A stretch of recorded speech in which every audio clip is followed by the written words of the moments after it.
Are you not entertained? Are you not entertained?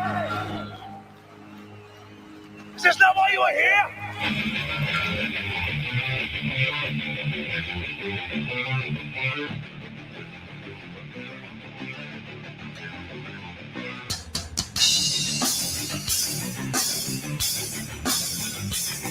Oh yeah. Coming in hot again, right? That's what you're looking for, right? Are you not entertained? Man, today's going to be an interesting one. See if I can fumble my way through, pretending like I know what's going on with Call Her Daddy. I will tell you something new about how to work with women and the dangers of working with women today on Irrational Male. I'm Rollo Tomassi, your host. I have no telephone number. Sooner or later, I probably will. At some point, I will. Ah, there it is. There's my cue. Hello, hello, hello. Should I wait till it's all over, or shall I just come in now? There we go. Thank you. See? Spaniard. All right, that's enough of that crap. How are we all doing today? I had a lot of people, let me dial things in here a little bit better. I had a lot of people asking me about this Call Her Daddy drama, I guess, that's going on YouTube, on was it Barstool Sports, I guess. I am familiar with Barstool Sports. The reason I'm doing this particular topic today is not actually because of this, but it was the perfect example. And I like it when I get topics thrown at me that I'm like considering already, and I'm like waiting for like the perfect illustration of it. And this is kind of a perfect illustration of what happens when in the new economy and what I call the hustle economy. It's like what happens when you start working with women and you don't understand the nature of women, or the nature of the game, I guess, that you're playing with women. And this is one more example of why it's very important to understand be red pill aware, right? This is one of the reasons why I stress the things that I do. So we're going to talk about that a little bit today. I was a little disappointed, though, I have to say. I was a little disappointed. Sunday was a really, really great show. That was a phenomenal viewership. I was floored. And thank you guys for the show of support, because that was one of the best viewed shows that I've had to date. And so that was really good. But I'm still waiting for my text from my friend Elon. Elon still has not texted me yet. Elon, the new red pill aficionado, I guess that's what we would call it, right? No, still have no text. I'm here, Elon. I'm here in Reno. I can meet up with you anytime. Look, here it is. Like, this is the book I would give you. This book right here. I have copies right here. I will sign this and give this to you still. The offer's still on the table, Elon. Save your life. Save your relationship. Save your babies. I think I knew this already, but he has 6 sons with his previous wife. And I think this one, I'm not even sure. Like, I can't tell because I don't know what the hell the name of the kid is. I don't know if it's a male or a female. I don't know if it's a boy or a girl. But maybe he's got seven sons. What if you were the 7th son of Elon Musk? Would that be like would that be like a portent of the end? You're the 7th son of Elon Musk. That would be great. What do you want, Tiger the Brave? Thanks for your knowledge. You're welcome for my knowledge on competition, anxiety, and dread. Also understanding that attention is the coin in the realm and girl world. Great. Yeah, good for you. We're going to talk a lot about attention today. Lots and lots about attention. In fact, I could almost call this the attention show. Nothing shows more value than being your own mental point of origin. Big ups. Oh, thank you. Big ups to you too, Tiger the Brave. I'm going to try to stay on top of my super chats today. I probably won't. This might not be as long a show today. I am, like I said, I keep telling you guys this. I am in grind mode with the book, and grind mode means like I get up in the morning, I work on the book. I try to like block out all distractions. and then the dogs come and get me, and I have to go walk the dogs. So, speaking of which, wait, should we show you? The dog cam is up and running today. Let's see what we see how when we see how Ned's doing today. Let's see how Ned's doing. Oh, there he is. This dog is actually not dead.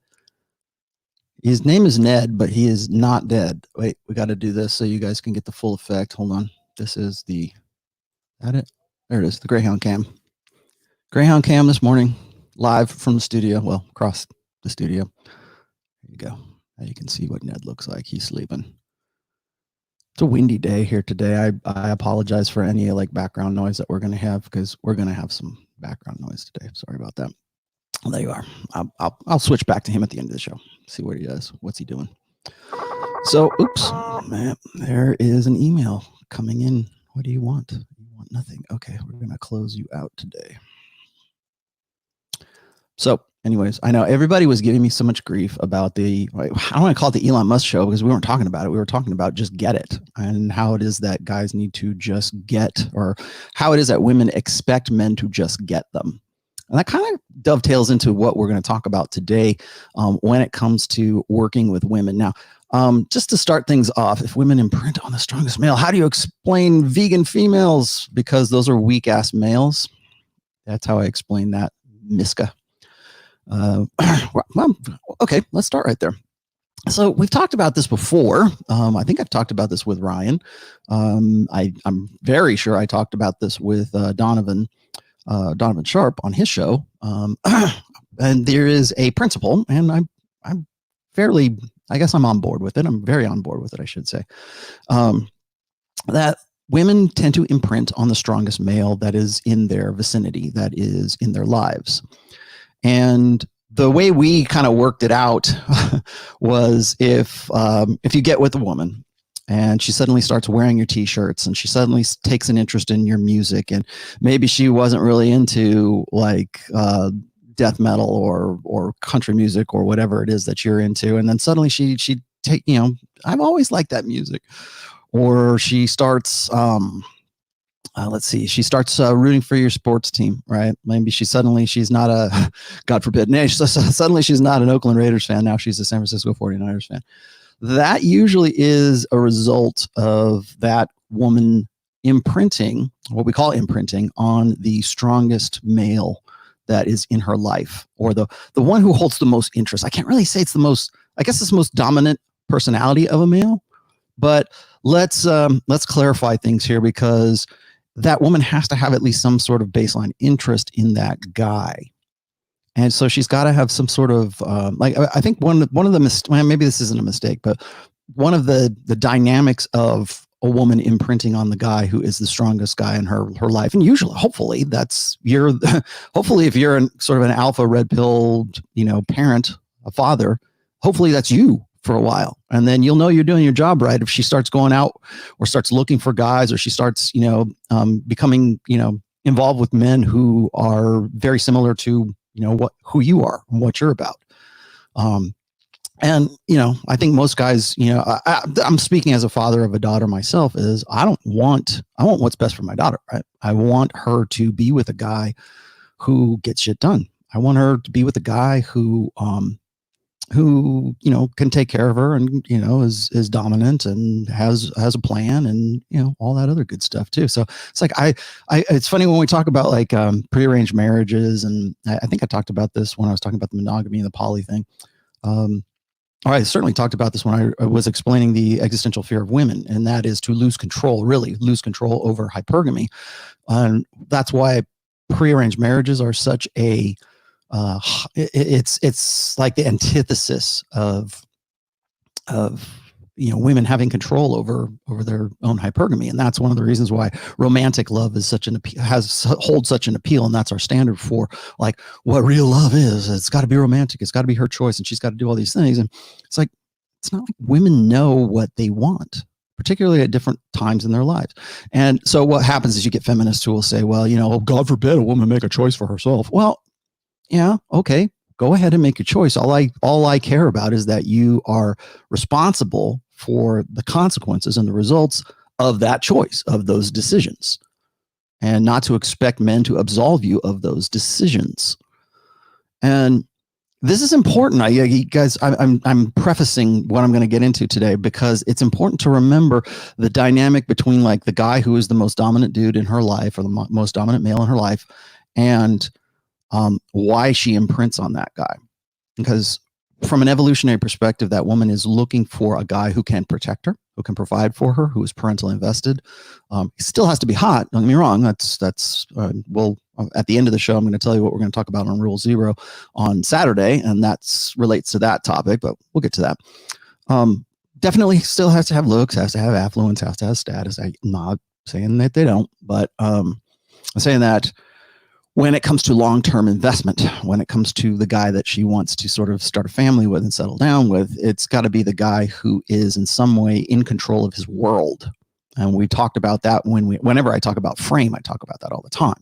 So women want the guy who has a world or is at least gives the impression that he is in control of his world, that he has frame. And he has a world that she wants to enter into rather than the other way around, which is what most blue pill beta guys do these days is they think, well, I'm going to play even Steven and I want to be in an egalitarian equal partnership.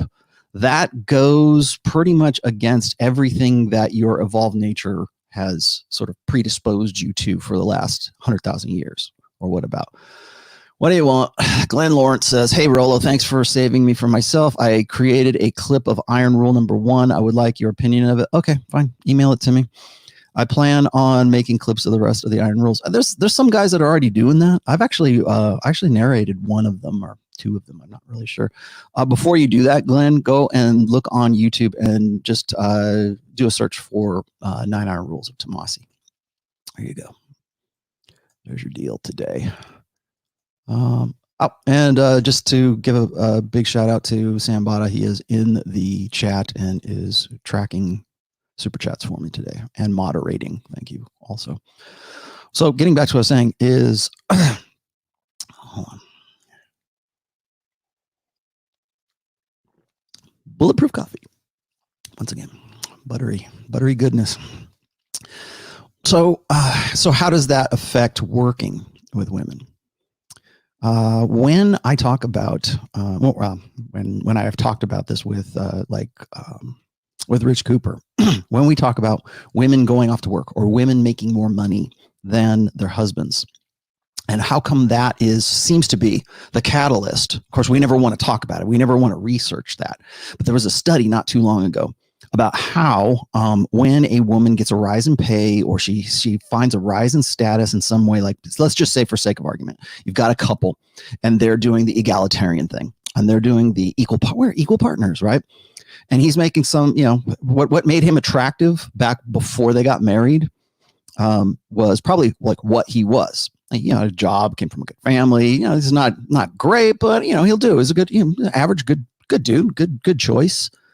And then she starts working and he starts working and this guy still adheres to the blue pill conditioned rationale of, we're going to be equal partners in the egalitarian relationship. And then at some point along in their marriage, she gets a boost. She gets a promotion at work.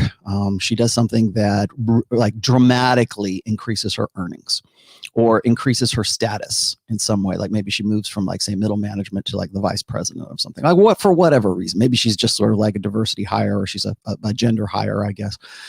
And she gets into a new station. That tends to be the catalyst for divorce. And there is at least 2 studies. I'm thinking the one I'm thinking of was not too long ago. It was about 2 months ago, 3 months ago. And I think I talked about it on my show. I'm certain I talked about it on Rich's show.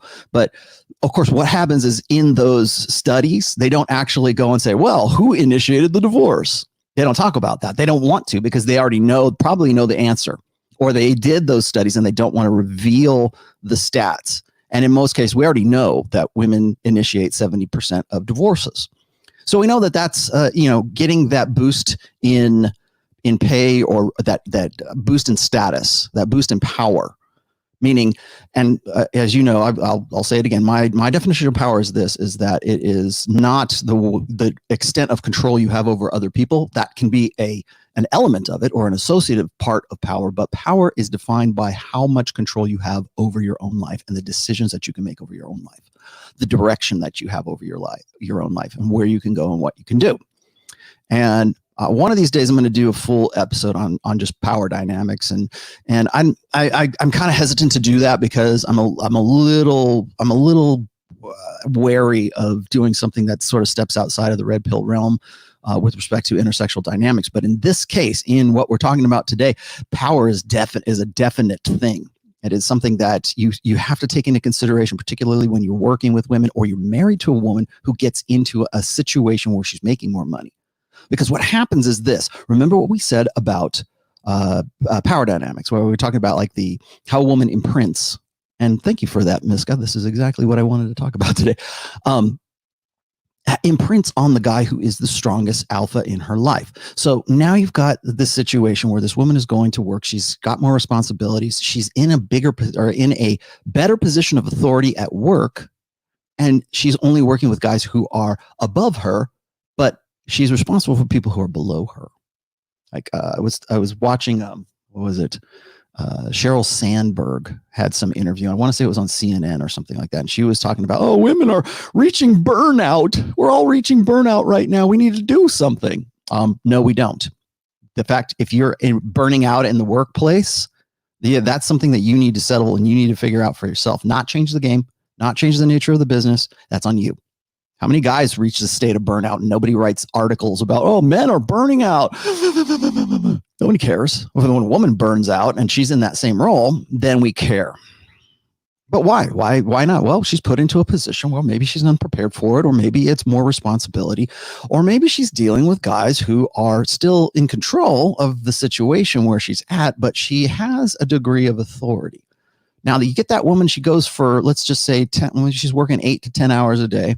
She comes back home and she's supposed to defer authority to the guy. She's even supposed to play egalitarian equal with the guy that she's married. The men that she's going to imprint on is not her husband. It's going to be the guys at work. She says, yes, sir. Yeah. How would you like your coffee, sir? How would you like me to do that? And she's afforded authority in the company. She's afforded more responsibilities. And of course, then she comes home and now she has to be domestic. Now she has to slip back into that role again. So she's essentially been cast into what it would be considered a conventionally masculine role. And now, but she's still a woman. So you have a woman with a woman's nature, and she's put into a position of authority where she's working with other guys who are above her, who she has to take orders from, and she has to have some sort of like professional respect for. And she does have some authority. She comes home and she doesn't have that authority, or she even thinks that maybe she needs to be like on an equal footing with that guy. Well, the guy she's imprinting on now is not her husband, unless that guy has something that is very outstanding. Maybe the guy is like really, really built. Maybe he looks better than any guy that she works with, but she still has to defer to the authority of the guys that are above her. She still has to be. She still has to take her orders or take her program from the guys who are above her, or maybe it might even be other women that are above her. Who knows what the board of directors looks like? I don't know. I'm using sort of American corporate culture as an example here. It could be anything. So just because maybe you work in sort of a blue collar job. There's still hierarchies in blue collar jobs. I'm not saying that most women do that. I mean, most women opt for like personnel kind of things, or things that remember what Steven Pinker said. He says, men tend to focus on things, women tend to focus on people. And that seems to be a natural proclivity for women. And so they tend to be drawn to those professions. But that's not to say, you want to know why women are all in HR? Like that's the stereotypical Karen job. Like Karen. Well, it's because it's a people job. It's because she's dealing with people, and it's administration. It's HR, human resources. That's what it stands for.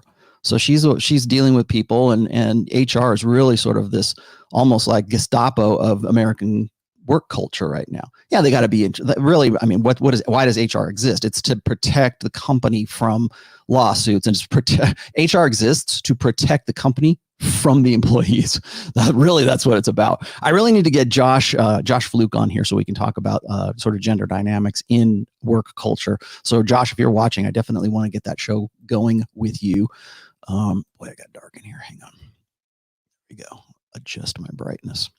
Oh, that's a little too bright. I'll tell you, I am not in love with this low G stream cam anymore. It's good for streaming. There's like next to no latency, but man, it's really light sensitive. What do you want? FLA Profit? Is that Florida Profit? First time I have caught you live. Your books are great. That's all. Well, thank you. I am glad you think so. Let me tell you something also, thank you, Elon Musk, for mentioning the red pill, because people have been coming out of the woodwork to ask me about my book, over the last 4 days. So thank you, Elon. Anybody else in, oh, there we go. Hold on. I'm trying to keep up here. Rollo, can you make a show when it makes sense to have double standards for a man and a woman, and when it doesn't? Vinny, go look at my double standards video. That's already that I've already done. Actually, I shouldn't say that. No, I didn't do it. I did a double standards video with Rich Cooper. Look at the last video of go to Entrepreneurs and Cars and look at the last video I did for before the train wreck.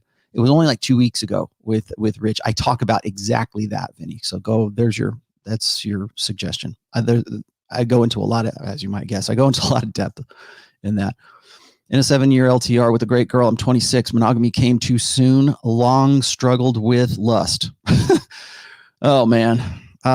Only 3 sexual partners. Considering being single again. Advise, please. The fact that you would say that you are struggling with lust leads me to believe that you have real issues. Some kind of probably moralistic issues. If you're 26 and you're struggling with lust, well, it probably means you're jerking off. It probably means that you're struggling with lust usually means you're a Christian guy and you're addicted to pornography. Monogamy probably came too soon. For about 7-year LTR and you're 26. So that means you got, let's do a little bit of game math here. That means you got with your girlfriend at 19. What you, my friend, are is making up for missing out. And you've burned away, let's see, about 6 years of your prime with respect to, what it is that you could do and spinning plates. So here's my advice to you. Spin more plates. That's what you need to do. Seriously. And if you wonder, what's he talking about? Go look at this channel, or you can go look at my blog. Just type in spinning plates or plate theory, and you will find everything you ever wanted to know about it. Let's see. James says, should I decide if my girlfriend goes on the pill or her? I don't think that's up to you, to be honest, Spagnolo. And I'll tell you why, because even if you say, hey, you're going on the pill, you could be the dominant guy. Maybe she'll do that. Maybe she will. But remember that there are online forums dedicated to trick you, like girls getting together and collaborating and saying, how can I trick this guy? There are black markets, by the way, and it's completely legal, black markets for positive pregnancy tests. So a girl pees on a stick and it comes up pink and she's pregnant. Yay. She does. She goes online and she sells that for $100. So another girl can trick her boyfriend into thinking that he is the father of, something, and to trick him into committing or whatever it is, right? To put a scare on him, and they all get together and go, hey, this is so funny. All right. They're messing with your life, but there you go. I don't think it's really up to you.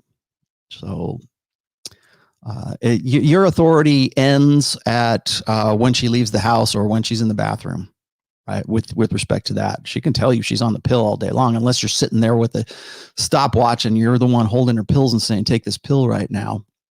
I don't really see how you think you have any kind of control over that.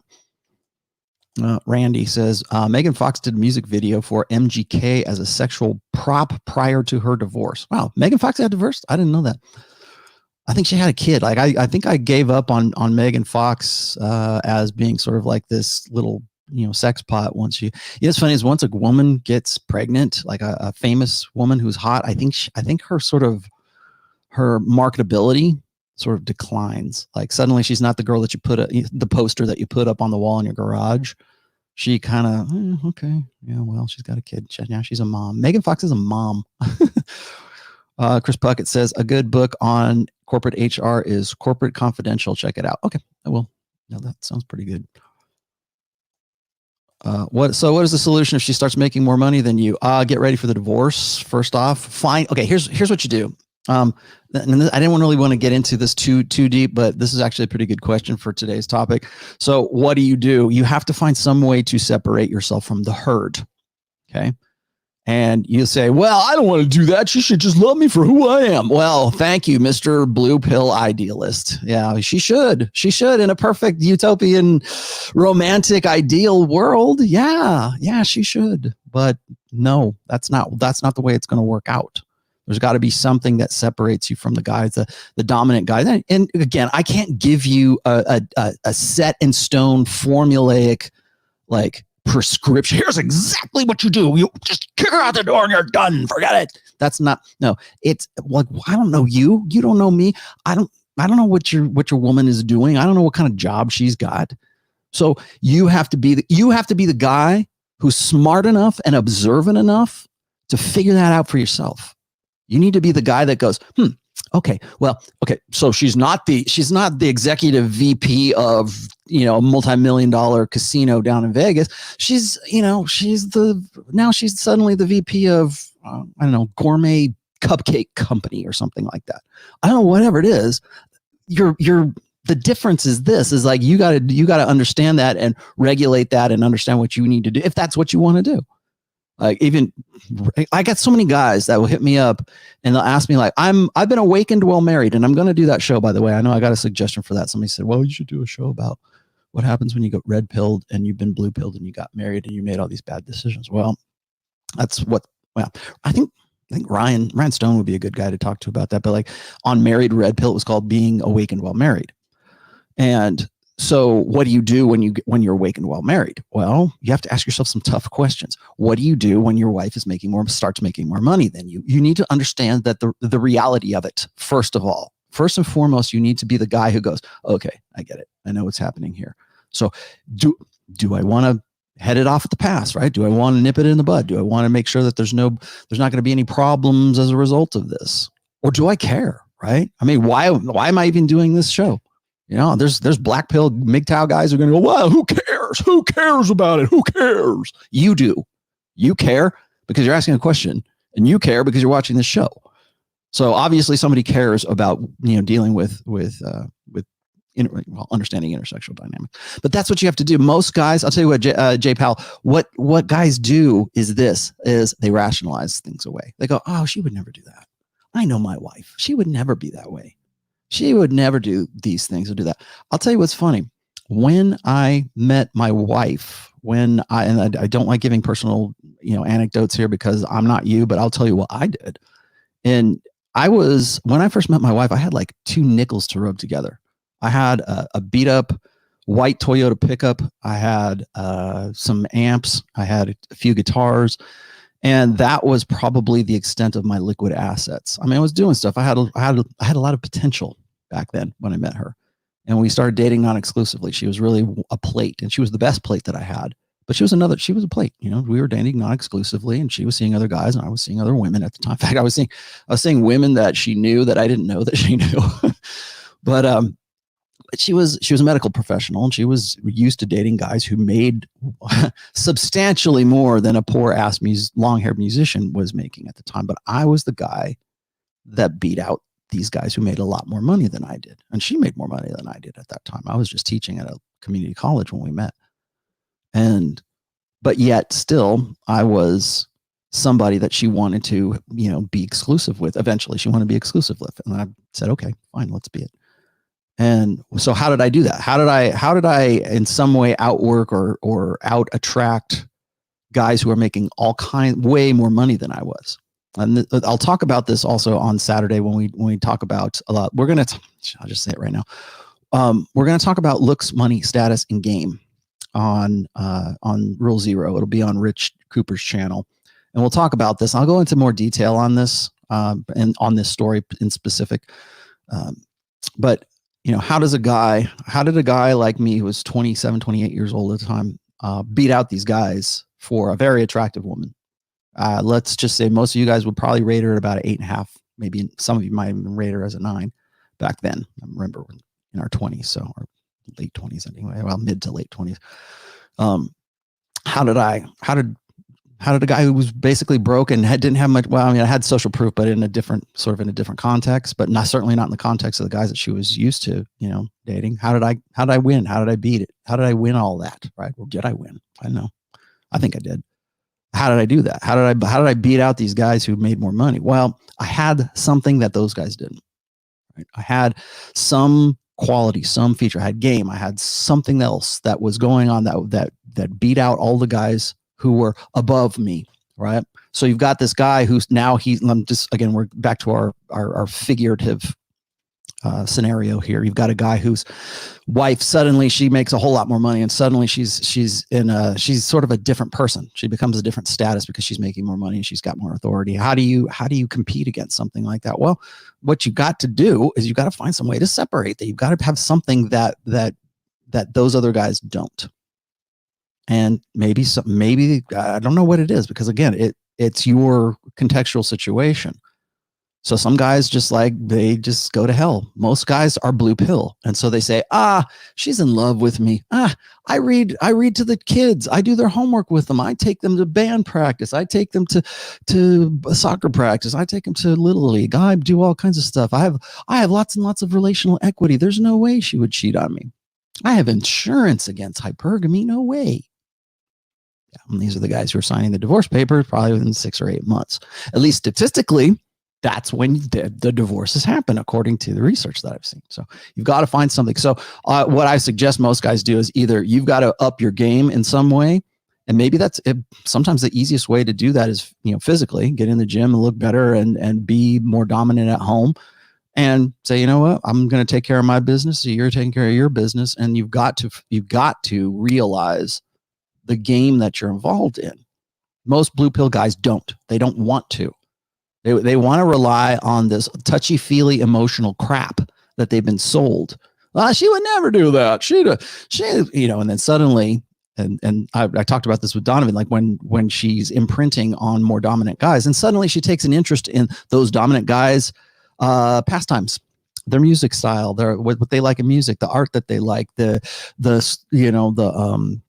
movies that they're into, the whatever, the sports teams, right? Suddenly she comes home with a God forbid, a New England Patriots shirt on, and she said, I don't know, I just kind of took an interest in the Patriots this year.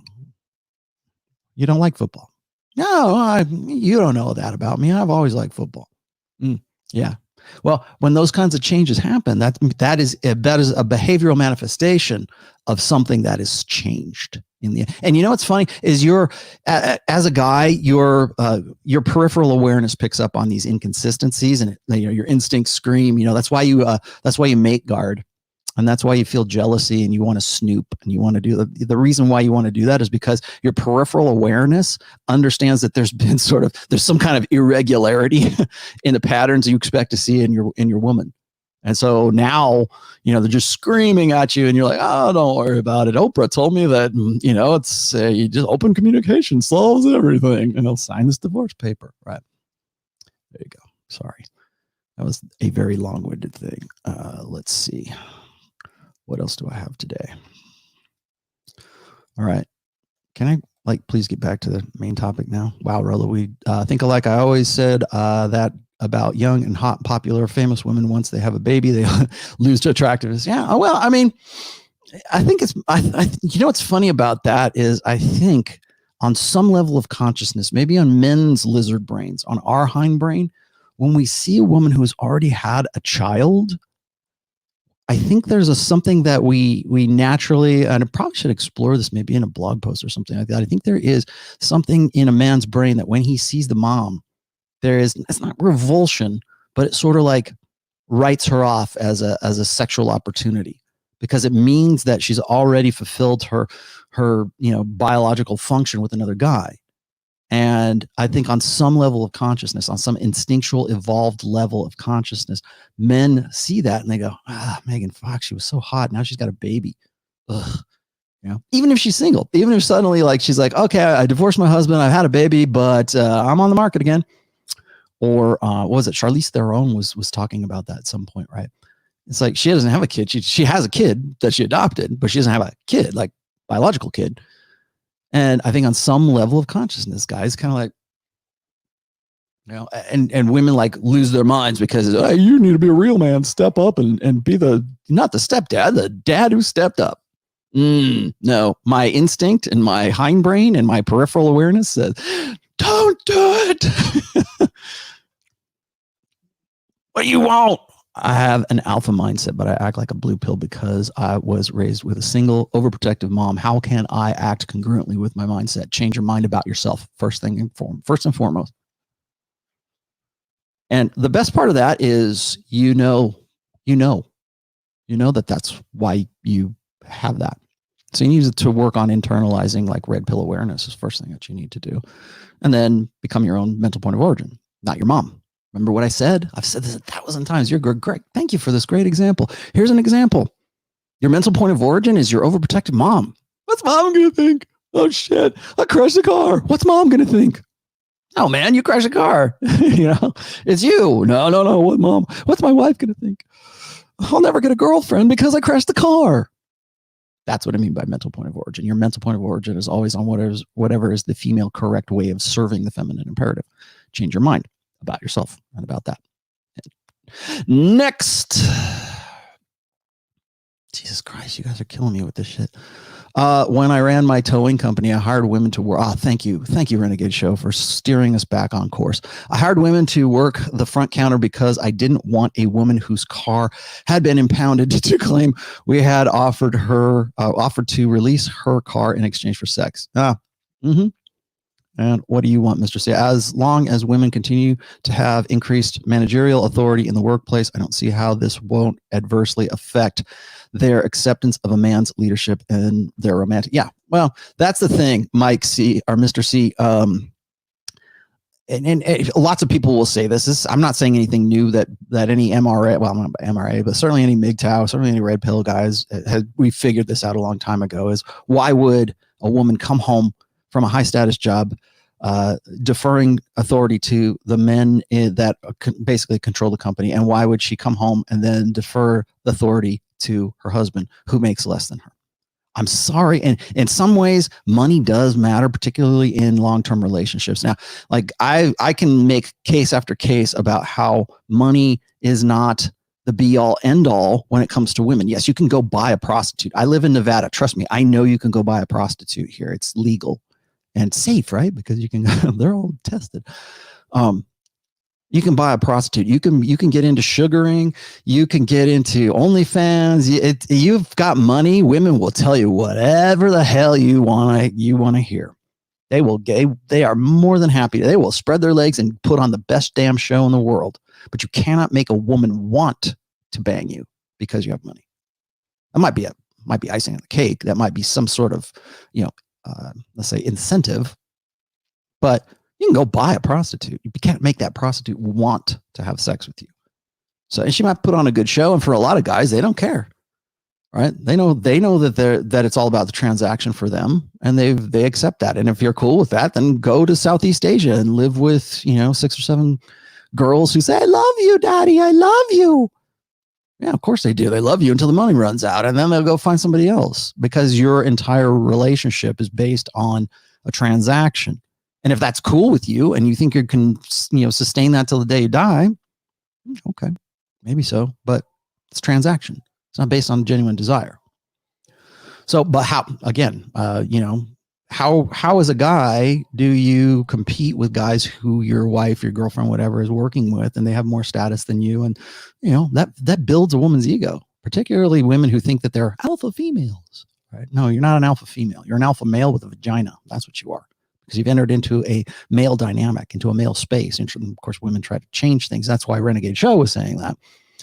Let me just continue a little bit here. I want to talk about Call Her Daddy, the Call Her Daddy thing. If you saw my thumbnail here, I was kind of jumping on this a little bit, and I'm going to show you these girls because this is really kind of where I wanted to start things off.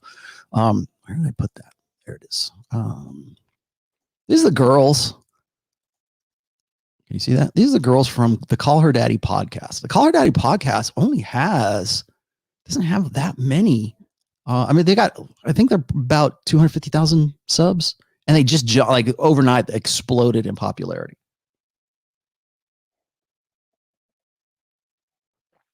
So in preparation for this, like people kept saying, what do you think about the Call Her Daddy thing? And I'm like, okay, well, I was kind of peripherally aware of what was going on at Barstool Sports. I know Barstool. If you're online, you know who Barstool Sports is, right? Barstool Sports. They've got their own, like, was it the guy who's the owner of it is was it Dave Portnoy? Not to be confused with Mike Portnoy, the greatest drummer of all time, except for maybe Neil Peart. But so Dave Portnoy had a podcast that he put out on I think it was on Apple, it was on iTunes or something like that. And I listened to him because he wanted to sort of set the record straight. So this is my understanding of what happened here is he hired on this girl, the blonde girl here. His name is Alex. The other, the brunette is Sophia. This, I should say, is the blonde and the brunette. And usually the blonde is taller than the brunette for whatever reason. This is like an archetype. This is a stereotype, an archetype. So it's almost like a porn archetype, right? You get the blonde, you get the brunette. And so you got the ditzy blonde and you got the maybe a little bit smarter brunette for whatever reason. And she's there. They are there to save each other from each other. And the same thing has happened. If you think about, like, go back to the 70s. Remember that show called Three's Company? Blonde, brunette. Are you familiar with Garfunkel and Oates, a comedy team? Blonde and a brunette. A shorter brunette, taller blonde. It's the same formula, only now we're in 2020, 2019. I forget when they started this thing, but it was a podcast that they did, or a stream, or it was like a YouTube channel that they were building together. And for whatever reason, Dave Portnoy got a hold of this, and they came to they came to him and set up some sort of contractual arrangement where he was like, okay, well, you can come under the contractually, you can come under the Barstool Sports logo, our company, and we'll promote you. We'll put all this stuff into you, and and they were already getting a lot of popularity, because if there is an example of what is wrong with modern online thottery, these two are the best example of that. That's why they went to being nobody to being somebody almost overnight. And Dave Portnoy, according to his podcast's coverage of this, Alex, the one who is the blonde here on the left side, she's sort of the one that came to him and said, well, Sophia, the other one, is sort of a package deal. They need to be together because that's the nature of the show. So they bring him on, and she says, okay, well, that's the dynamics of the show. Dave was very complimentary of Alex, the blonde, and saying, like, well, she knew what she was doing. She did all the edits herself or whatever. I don't necessarily know if that's true or not, because a lot of women who work online right now in what I call the hustle economy, they've got somebody else behind them. They've got a guy that is sort of manipulating things. They're the product, and they get to go and goof off and have fun and do the things that people want to see on video, but there's somebody behind the scenes. Now, you can also apply this to, like, say, what the Tates are doing, right? Where they've got their cam girls, and they're pulling the strings, and they're making a lot of money off of that. Not to take anything away from those guys. That's their meat and potatoes. What's that girl, Delphine? What's her name? The girl who was selling her jars of bathwater. Same thing. She has a look, and she's the product, but there's a guy behind her. I think her boyfriend is the one who's sort of pulling the strings and saying, do this, do this, do this, because for the most part, women who make themselves products like these two women are here, they've got somebody else behind them. And Sophia had somebody else behind her. We're going to find out about who that guy is here in just a moment.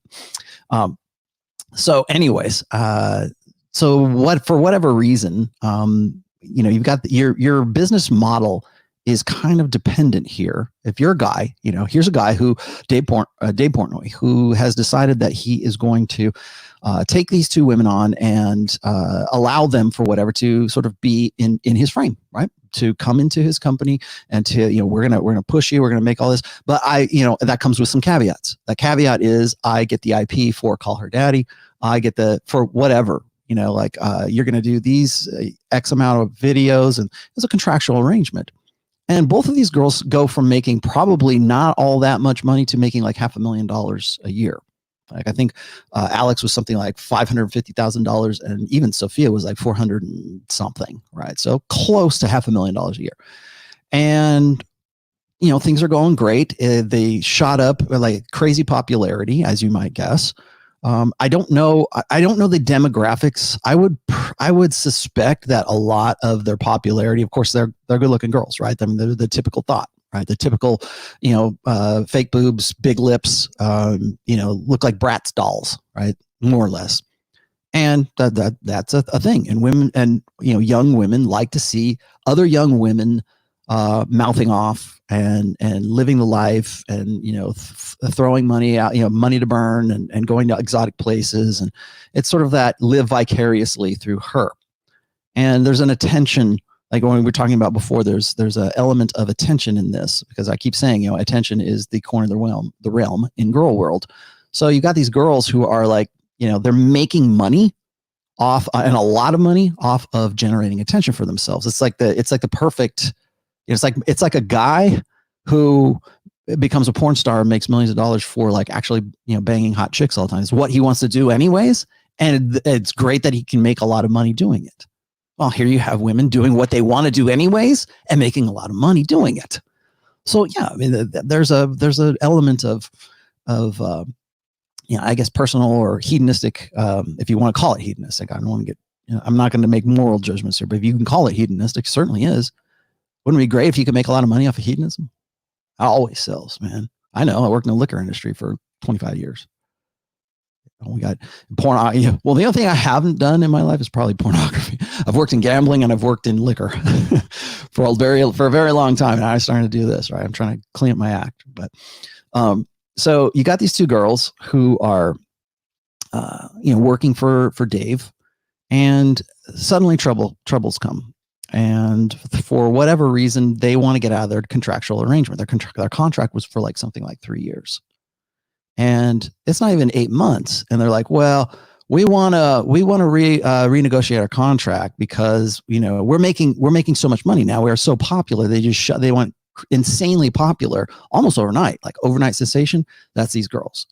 And, if you want to go and check out, just go and go on YouTube and look up Call Her Daddy podcast. I don't think they've done one for like 5 weeks now, because they're still like in legal, battles, I guess, are going on right now. I don't know if they're trying to sue Dave Portnoy or whatever, but here's the mistake that Dave made. Dave made the mistake of building a business or building some sort of contractual thing based on the relationship between two girls, between two women, and getting along, and throwing money and throwing attention, online attention, throwing all of this into the same thing. I mean, how old do you think these girls are? I can't imagine they're more than like early 20s. So you've got you've built a brand, you built a channel based on, or that hinges, I guess, on their ability to get along. And that's what it seemed like in the beginning. And so, you got these girls, and I think people presumed that they were like sort of fighting against each other or whatever. I don't know exactly what it was, but if you listen to the Dave Portnoy podcast, he talks about how Sophia is the one who won't play ball, because he came back with counteroffers. He said, look, I'll tell you what, we'll reduce your contract to like a 1-year contract. We'll pay you $1 million a piece. And we're going to keep, I guess they had built a brand of liquor, or that this is really where I kind of took interest. They built an alcohol brand, I guess, around the podcast or whatever. And so they had given them a percentage of that. And so, they rearranged things. I mean, like, just sweetheart deal, and still wouldn't take it. And that's when they realized that there's another player involved. And that player was Sophia's boyfriend, who is a man named Peter Nelson. And I'm going to put him on the screen here in just a second. What's funny is the guy who they keep calling this guy Suit Guy, but he's actually Peter Nelson from HBO. And I guess he has a relationship. He's the boyfriend, the boyfriend of Sophia. And so remember what I said about how when you have a woman you have girls who are like the product, There's always somebody behind the scene. There's always a guy that is sort of directing. And again, it gets back to what we were talking about before. Women tend to imprint on the guy who is the most dominant alpha, or the dominant man in their lives. And so everybody, like, nobody knew what this guy looked like or who he even was, because he was actually the legal representation for Sophia and previously Alex, trying to renegotiate this contract. And people are like, where the hell is this coming from? And even Dave admitted, like, he didn't know, he knew that there was like lawyers involved, because these girls were sending him sort of propositions and things and counter offers and things like that were written that no girl who's 22 years old would be, coming up with. Certainly not these girls. There was somebody else behind the scene who was writing these emails and these counter offers and things like that. And it turned out that guy is, let's see, where did it go? Excuse me, I have it right here. That is, where did he go? Oh, there he is. This dude right here. And people lost their minds when it turned out to be Bill Nelson. Bill Nelson is, let's see. Oh, excuse me, not Bill Nelson. Bill Nelson. No, that's a senator from Florida. What do I say? No, this is a Peter Nelson. Peter Nelson is, I'm going to read to you who this guy is. He says, who's the man at the center of the Call Her Daddy drama? Okay. This is really interesting when you think about this. Now, I'm throwing this out there and I'm making a big deal out of this, because a lot of guys will say, well, he's ugly, God, look at his eyes, look at his face. Who is this guy? He looks like Lurch, right? From the Addams Family. And, when it came out that Peter Nelson was the boyfriend, or was the legal guy, or the guy who was sort of, I guess, Sophia's handler in all of this, women lost their minds. I was looking at, people were sending me, they blew up my DMs about, what was he, guy? Suit Guy is what they called him. Like, oh, did you see Suit Guy? I'm like, what the hell is Suit Guy? So I'm looking at this. And then, so here's the deal is, I'm just going to read this really quickly. This is from, what is this from? This is from New York Post. Yes, I know, New York Post. Okay. But it'll give you some information here. It says, on Sunday night, Peter Nelson's name shot into the zeitgeist of Barstool Sports founder Dave Portnoy commandeered the Call Her Daddy podcast to explain in great detail. That was the podcast that I was referring to before. Okay. So who exactly is Nelson? He's a 38-year-old New Yorker who graduated from Harvard with a degree in Greek and also contributed to the Harvard Lampoon. He is also the executive vice president of HBO Sports. He joined the network in 2011 and took on his current role in 2015. In the Newton, Massachusetts, so he's a Massachusetts native, oversees major franchises including Real Sports and Hard Knocks, rolled out the talk show The Shop, and produced Being Serena, a docuseries on Serena Williams. After championing the boxing coverage in his early years at HBO, Nelson stirred up the controversy when he cut live boxing from the network in 2019, in the 2019 lineup, explaining it no longer pulled in new subscribers. Kind of sucks, because actually MMA is where it's at right now, unfortunately. So, I'm sorry. So she, I blew it here, guys. No, Sophia is actually 28 years old. So he's 38, she's 28. Which trips me out, because she looks a lot younger than 28. Now remember, this sort of throws in the epiphany phase also into this whole thing. In 2019, Sports Business Journal named Nelson 40 under 40 on its 40 under 40 list. He told the publication that he supports the American Ballet Theater, thinks the sports industry needs to do a better job elevating women's stories, and that he'd like to be a competitive eater. Okay, that's probably a stupid joke. He's probably not enjoying all the attention he's getting right now, as Nelson explained that his guilty pleasure is staying off of social media. Well, not anymore, Bill or Pete. The 28-year-old Call Her Daddy co-host started talking about her boyfriend on the show around mid-2019.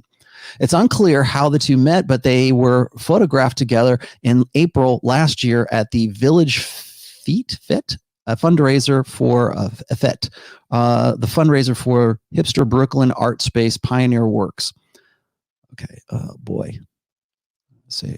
Call Her Daddy fans know him as Soup Man. Whenever Franklin has talked about Nelson on the podcast, she's avoided. This is the girl, Sophia. She's avoided using his real name. Instead, she and Cooper, that's the Alex, refer to him as only as Soup Man, kind of like Mr. Big on Sex and the City, right? And so I guess what had happened is they built up this sort of expectation like he's Mr. Big on Sex and the City. And so when the picture started coming out of what this guy looks like, women were like, oh my God, you know, how is this possible, right? Because I think they expected him to sort of look like the stereotypical Chad. They expected him to be like this big, you know, power dude. Okay, so he apparently mixes business with pleasure. The Post reported that Nelson was quietly shopping the Call Her Daddy host to other outlets while they were still under contract with Barstool. The girls were under contract, and even landed a deal with them with podcast giant Wondery. That's another company. According to Portnoy, Nelson allegedly was advising Franklin, Sophia, not to return to Barstool despite the company offering a deal that included a $500,000 guaranteed salary and the brand's intellectual property at the end of the pair's contract, which was also shortened by 6 months. I listened to that podcast. It was really interesting. Cooper Portnoy claimed on his version of the podcast he wanted to take the deal while Franklin allegedly balked. So that was what Portnoy said. He said Alex was the one who was ready to split from her partner, the brunette. The blonde was going to split from the brunette. And so there's, of course, then that was leading to bad blood between the two friends. So now you've got two girls that are like upset with one another because the other one won't play ball because Pete Nelson, her handler, didn't want her to do that. Portnoy also claimed on the podcast that Nelson probably greenlit a hit piece on me not too long ago in reference to a 2019 episode of Real Sports that includes allegations by women who claimed they had been harassed online and that it was encouraged by Barstool Sports after voicing criticism of the brand. Don't forget that prior to all this, when we're talking about the Pete Nelson, the guy for HBO Sports here, he's known for saying the sports industry needs to do a better job of elevating women's stories. So right there, that tells me that this guy is playing that angle, that fempowerment angle that I talk about all the time. So that's part of it. Let me just finish the rest of this real quick here so you guys get a good outline. So now Dave Portnoy, the guy who is really the mastermind behind Barstool Sports and all of the sort of sub companies that came along with that, now he's got Me Too allegations. Well, I mean, what passes for Me Too allegations? In a statement, a representative for HBO told the Post the Real Sports profile of Barstool Sports was generated by the producer and correspondent with supervision by the Real Sports senior production team. From the moment the segment idea was presented to the team, Peter Nelson removed himself from any involvement. He had no involvement in the segment, never reviewed copy video. Representatives for Nelson, Franklin, and Cooper did not return the Post's requests for comment. So there you have it. And there's the other thing. Nelson got his own merchandise. Normally that would be a good thing, but there's a dubious honor. After Portnoy dropped the salacious podcast episode and made the dramatic behind the scenes allegations, Call Her Daddy fans immediately began blaming Nelson, circulating the hashtag #CancelSuitMan on social media, meaning Twitter. Barstool is now offering a line of Call Her Daddy gear emblazoned with the battle cry. So there's a lot to unpack in this. So let me start with a few things here. Let me get down to business here real quick. I'm going to push this out of here. There we go. So all of that seems sort of like TMZ nonsense, right? All of this seems like crap. Like, who cares? You know, there's just a bunch of no. Here's why you should care about this. I don't care about this, Rollo. Okay, here's why you should care about this. Because this is a good example and a good illustration of what happens when you make yourself financially dependent on intersexual dynamics and intrasexual competition between two girls and between guys and guys as well. because now you have this guy, Nelson, who is sort of the puppet master. He's the guy behind the scenes. He's the one who was in saying, look, Sophia, you need to make some more money at this. You could be a whole lot richer than you are. Let's push you. Let's take you over to Wondery. Let's do all these. Let's move you around. So you've got this guy, and I dare say that this guy is most likely what I would consider a blue pill alpha, and only alpha because he's got the money, and only be alpha because he's he's a higher up at HBO and doing sports kind of stuff. So what's funny to me, and if you listen to the podcast that Portnoy put out, the way that this whole thing went down, it seems to me that there's this guy like Suit Man, right? There's Pete Nelson, who has something against what I call beer and boobs masculinity. And that's if you've seen anything, if you know anything about Barstool Sports, you know that that's where it comes from. And what I mean by beer and boobs masculinity is it's sort of like, do you remember the show called The Man Show way back in the day? Some of you probably do, some of you probably don't. It used to be this show where was Adam Carolla was on it, and I forget who the other guy was on, but it was pretty much like these guys just kind of sitting around shooting the shit, and they would have girls with big boobs and bringing them beer, and they would talk about stuff, and it was like the man show, right? We need a show for men, and it was just basically like men being ridiculous buffoons, but they're being like jocks. It's like bro culture is what feminists would call it. Okay. Now, I'm not saying there's necessarily anything wrong with that, but masculinity, particularly conventional masculinity, has a lot more to do with a lot of other things than just beer and boobs. But that's what we reduce ourselves to.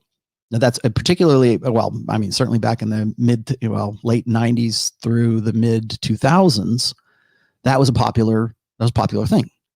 Like, it was the only show going on where you could do something like that. If you go back, I keep giving you guys homework assignments. Like I told you to go back and look at some of the shows from the 90s with a red pill lens. One of the other things you kind of have to look at with a red pill lens is, could you get away with the topics? Could you get away with the jokes that you see in older movies? And they don't even have to be all that old. They can be back in like mid 2000s. And you can see that you see these jokes that you laugh at, but like now you go, whoa, you'd never be. It's shocking because you can't get away with that today, or you wouldn't like think that somebody could get away with those kinds of jokes or that kind of, those kinds of behaviors from a guy, because most guys are scared shitless, right? To even be funny, to be even humorous about that. Could you even do a man show? I would argue no, because even if you look at the stuff that, remember, Barstool Sports is like 7 or 8 years old. So they're a 2010 to 2020 company, not previous to that. And from what I have seen on Barstool Sports, from what I've seen, they're like an octopus, man. They've got their tentacles in lots of different things. And I can see why they would be a target for guys like Nelson as a blue pill, let's just say a subjectively relatively alpha guy. I'm not going to call him alpha because he's certainly not, but alpha in the terms that he has money and authority. He can make things happen, and he's still very much wrapped up in his blue pill conditioning. He thinks he's being the hero. We need to elevate women in sports. That right there says he's probably got an agenda. If you look at a guy like Anthony Bourdain, when he was dating Asia Argento, before he killed himself, he was very, very into the Me Too movement that Asia Argento was into. And it turns out, of course, Asia Argento was, a pedophile. I mean, by standard objective definition, she was, again, provable. And, she just sort of dropped out of the public eye after all of that. But you had a guy like Anthony Bourdain, who some people would say he was alpha. I wouldn't say he was alpha. I think he was very much a blue pill, very much beta mindset. But he was a beta blue pill guy who had authority. He had money. He had status. He had merchandise. He was a man of means. Jeff Bezos, also a man of means. A guy, I think Jeff is if not the most richest dude on planet Earth, is a beta blue pill guy. And you say, well, he works out. He looks like he's alpha. Yeah, well, not according to the decisions that he's made with respect to his wife and respect to who he got with afterward. Like Lauren Sanchez is easily identifiable as a predatory female. Not by his behaviors, at least from what I can go on. A guy like Jeff Bezos is the richest man alive, happens to be a blue pill beta man. So when I see a guy like this Pete Nelson, he kind of fits the profile. He kind of fits the pattern of a blue pill dude who has authority or has pull. He's got money. Obviously, like 28-year-old girl that looks like that, getting with a dude that looks like that. Now, let's throw something else into this. 28 years old. She's in her epiphany phase. So she might be living on top, and maybe she wasn't even really experiencing the epiphany phase, or maybe she was, because she got with this guy. At least she's been with this guy for at least a year, because that's when she first started talking about suit guy or whatever, Mr. Big, right? Well, let's make him into Mr. Big. Oh, good. That'll be funny. Our fans will love it. Well, it'll be a mystery. And now once the pictures start coming out and people see what he looks like, now everybody kind of looks at Sophia and go, who are you? You know, here, so you're throwing that into the mix, and then you're throwing into the mix the bad blood between the blonde and the brunette. And what was a successful podcast, what could have been probably a multi-million-dollar brand, and by multi, I mean more than $1 million brand, suddenly that's no longer a good idea. So when a guy like Dave Portnoy comes along, and I'm not going to say Dave Portnoy is like an alpha or beta. I don't know the guy personally, but the guy seems to me like he's got his shit together, and he has made some good decisions, but he's made decisions based on the sort of the what I said, the beer and boobs, ridiculous masculinity kind of thing. At least that's what it's meant to be perceived as. It's almost like an embracing of this. Yeah, we're like that. We are ridiculous, and we're men, and we're proud of it. Yeah, all right. And you make some money off of that. There's nothing else going on like that. Well, it wasn't when he started anyways. So you got a guy who's making these decisions. Here's a couple of cute girls, and they want to be rich, and they want to be well known, and like anybody else. Okay. But what you have done, Dave Portnoy, if you're watching this, you have pretty much based a business model on intersexual dynamics. And you don't really understand. This is why it is so bloody important to understand things like hypergamy, understand things like the epiphany phase, understand things like the utility of beta males, or the danger of like sort of militant blue pill beta men who have it out for you because they don't like your beer and boobs masculinity. You represent something to them. You represent the devil, man. You represent the enemy that they've been taught to. I mean, imagine this. You've got Pete Nelson talking about like, oh, we need to elevate the stories of women in sports or something like that. Now, I don't care, whatever your shtick is, okay, whatever. But that, to me, that says here's a guy who is like Anthony Bourdain, who wants to jump on board the fempowerment narrative. And it seems to me like guys like that, and remember, he's 38 years old. He's maybe he's 39 now. You've got a guy like that who thinks he's doing the Lord's work, or thinks he's doing the right thing by lobbing allegations. What's crazy to me is you've got a guy like Dave Portnoy. Mike Portnoy is a drummer for Dream Theater. That's all I wear with. I think Portnoy is. I think that. But Dave Portnoy that probably has an enemy that he didn't know he had, and now he does. And why? Because he decided to jump into a business arrangement based on female dynamics, based on two women, and making sure that they're always going to get along. And that is a huge, huge mistake that guys make. The guy I forget what your name was, but he was just saying a minute ago, like, I don't hire women. Like because I want to protect myself. I don't deal with women anymore.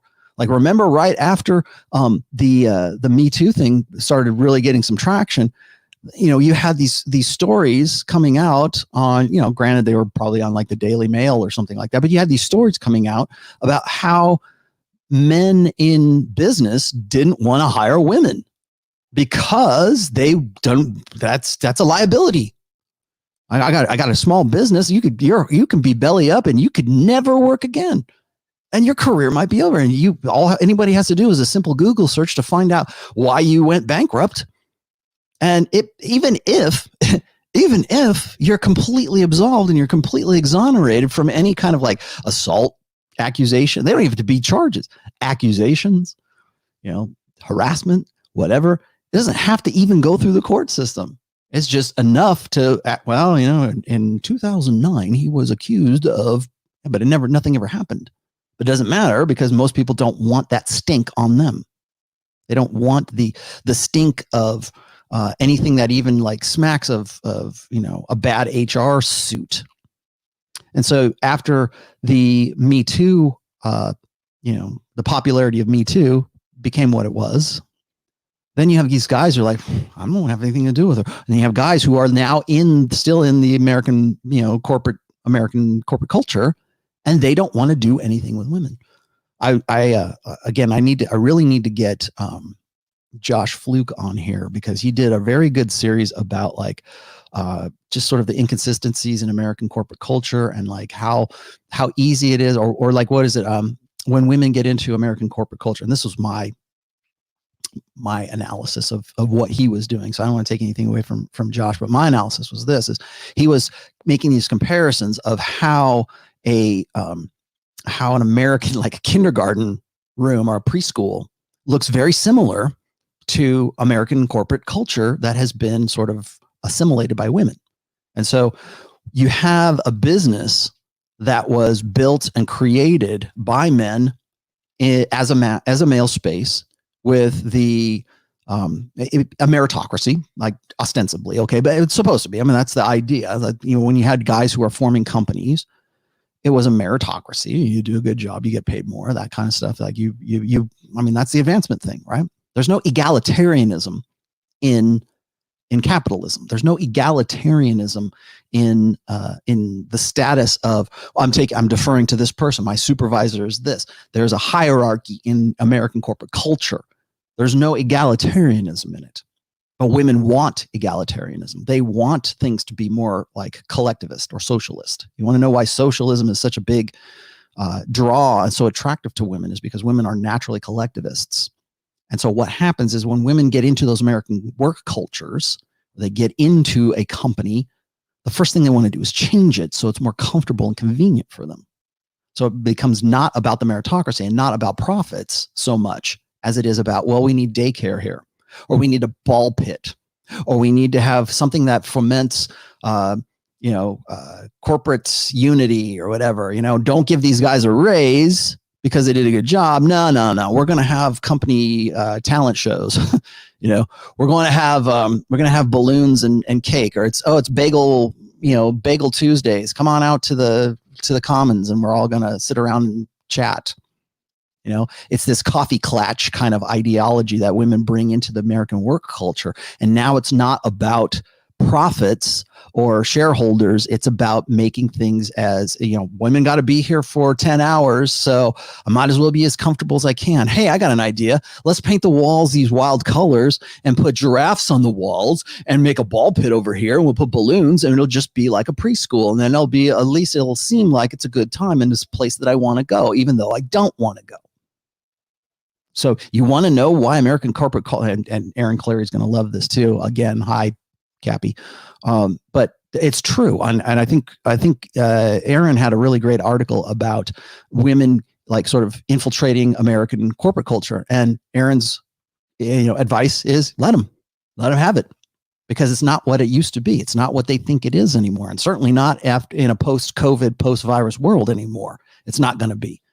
But so now, what you've done is you're a guy and you're like, so let's just say you're another Pete Nelson and you say, well, we need to tell the stories of women or you're an Anthony Bourdain kind of guy and you have money and you have authority and you believe in that crap and you tell, and maybe your wife, maybe your daughters, maybe the women that you know that are in your life, what they do is they say, well, we need to have daycare here, or we need to have longer pregnancy leave, or we need to have these things. And now the company is not a company anymore. It's like a social program. It becomes something that is, well, we need to make things more convenient for women because we need to empower women. Well, women have different needs. Well, either you do or you don't. Either you are a woman and you have those needs, and like what I was saying before is like that. I think I know it's Facebook and then probably Google as well, but there are companies that have as part of their benefits package for middle management and higher for women is part of those benefits is freezing your eggs. So that's another thing we've added, at least as far as I can tell, or maybe we're still adding it. I'm not really sure if it's like standard, but certainly for like bigger companies. They have that because they believe in this narrative. They believe in female empowerment. Oh, how can we empower females? Let's freeze their eggs for them so that when they get to 40, they can now they're focusing on their careers. You're screwing yourself, ladies. you made the bad decision. But I'm getting a little off. My point is this: is that what you do, and Dave Portnoy did this. What you do is you bring that mentality into your business arrangements. And that's exactly what he did. And now suddenly out of the blue, he's got allegations of him from God knows when, of harassment. Where did those come from? I don't know. Probably from the blue pill, the blue pill guy with blue pill Pete Nelson, who has it out for you. And you didn't even know he had it out for you. But now, he's dating 28-year-old Epiphany Phase Sophia, and he wants to do right by her because that's what blue pill guys do. They qualify themselves to gorgeous little, perky little booby girls. Right? What's funny to me is like, here's this guy who probably in all reality, the guy is probably on the feminine empowerment trip, but he's still hot for the girl who is a thought and making a lot of money off of being a thought. And the same thing with what's her name? Delphine selling jars of bathwater, or that other girl is selling jars of pee for $39.99. There's probably a guy behind that going, yeah, we're going to make a lot of money. All you got to do is piss in this cup. Right. All right. Well, is that sustainable? Probably not. But will you make the 6 o'clock news? Probably. But there's somebody behind it. There's somebody who's handling that, and so that kind of gets into what I wanted to talk about with respect to the utility of beta men, or also the danger of beta men. Like when you get into one of the things I've said before is that, and this is an evolutionary perspective here, is that beta males will form coalitions against the alpha male, and they'll feel completely justified in I think probably, let's be honest. How does this kind of stuff just conveniently, coincidentally happen to a guy like Dave Portnoy? At the same time, he's now dealing with this guy, Pete Nelson. He probably didn't even know who Pete Nelson was before, in 2019. He probably didn't. He was just saying, this is a great deal, and we got these girls, and this is going to be fun. This is going to be a great thing. But again, bringing that mentality into your business arrangements is it's always been a dangerous thing. Always. But it's even more dangerous now because it's more women and blue pill beta male guys are way more efficient at it now because we have the internet, because we have technology, because, right away, people don't have to read a newspaper to figure out that you have a sexual harassment. They can just go, allegations. They can just simply go on Twitter and suddenly poof, that's how it works. And meanwhile, nobody cares about what you're going through, financially. You're hiring attorneys and doing all this other stuff. You know what people care about on Twitter? They care that the guy looks like Lurch. They care that the guy's eyes are like this. Oh, I can't believe she's with that guy.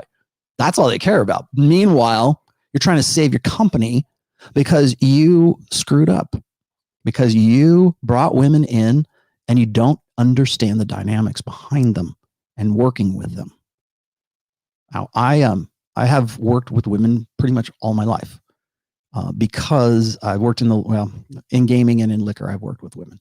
whether that's working with them in marketing capacity or advertising or promotions and things like that. When I'm doing liquor promos, I literally have to go on agency sites, pick out the girl that I want. Usually I know the ones that I wanted, pick them out, bring them to my, bring them to my event, have them, here's the rules and follow the rules, please. And that's, but I understand women's nature well enough to understand how to direct women. And I've talked, I don't think it's any secret. You got a guy like Andrew Tate or Tristan Tate, and they'll say, you got to know how to handle women and how to do it. And they're 100% right if that's what you're going to do. But most guys don't, and they pay the price for it. They pay the price for not understanding that the dangers that are inherent in that. They think, in fact, most of these guys think that they're being the change that they want to see in the world. I'm going to hire girls. Well, it also happens to happens to be a good deal that the girl's hot and you want to get with her, and you want, and even if you can't get with her, at least she's dragging guys and more customers in. So unless you understand those things, unless you understand red pill awareness, unless you get women's innate nature and how to control that and how to direct that, and you have the patience or the dominance or the interest enough to learn how to do that, you should not do that. Don't build your empire based on the social and sexual dynamics of women with women and women with other men.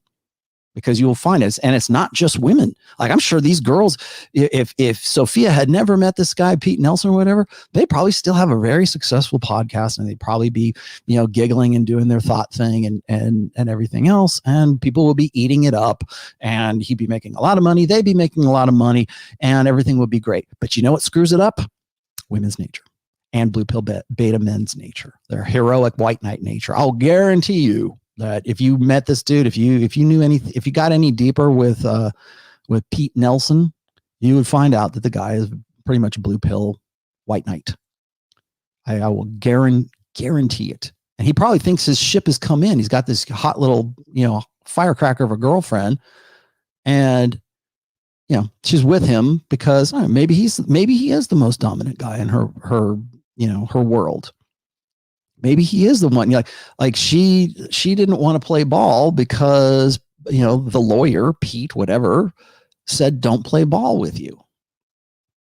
So why would you want that? Why would you bring that into your life? Let me catch up. Sorry, guys. I have an alpha mindset. Okay, I already talked about that one. Sorry, I'm going to catch up a little bit here.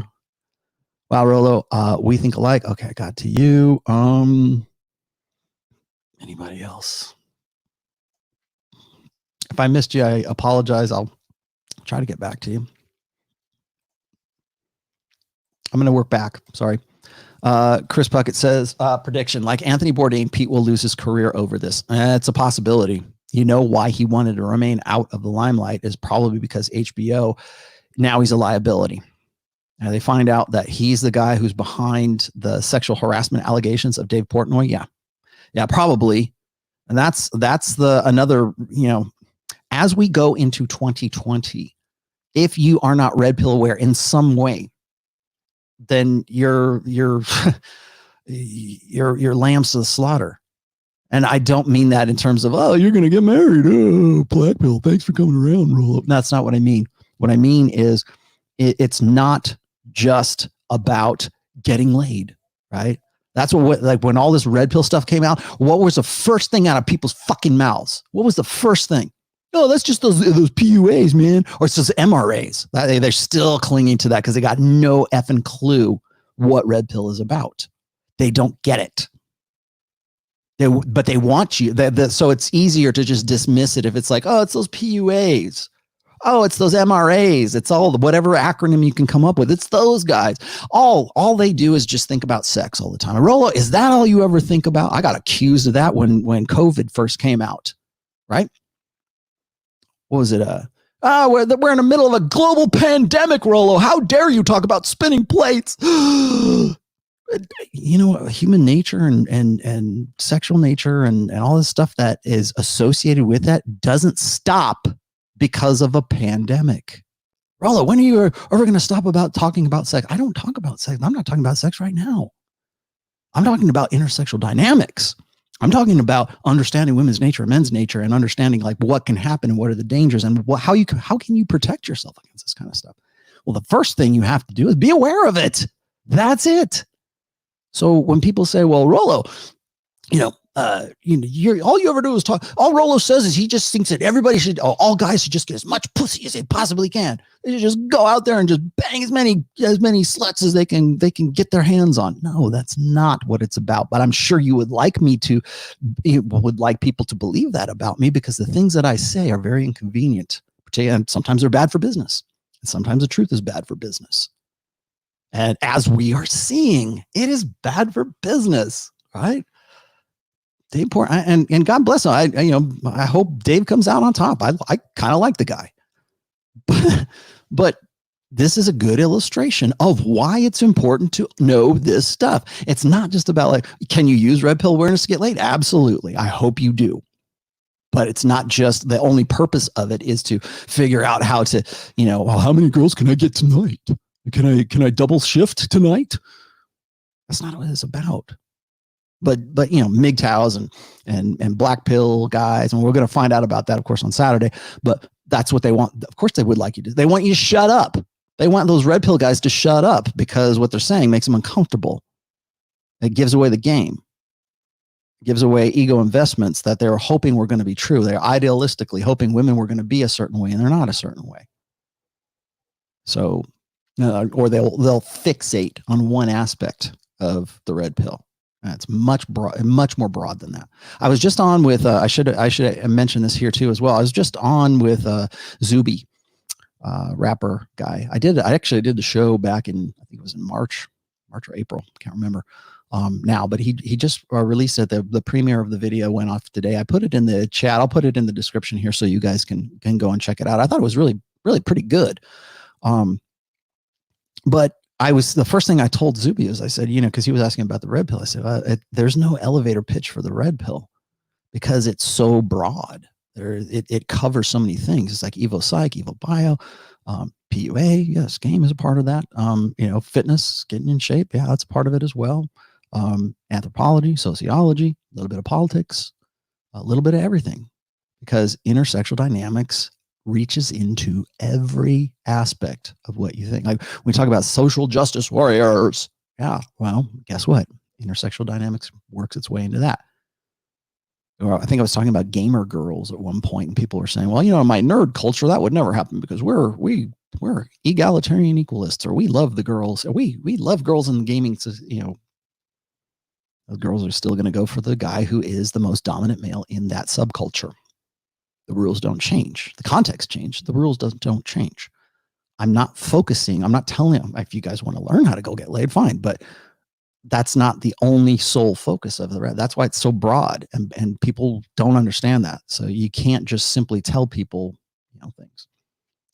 Can't simply say, here's what the red pill is. I was listening to Tim Pool yesterday. Was it yesterday? Yesterday or the day before? He was talking about the Elon Musk thing, where Elon was talking about the red pill. Take the red pill. What did he mean? It was like freaking Nostradamus. Nostradamus said something. He made a prediction. Everybody, come here. Get over here.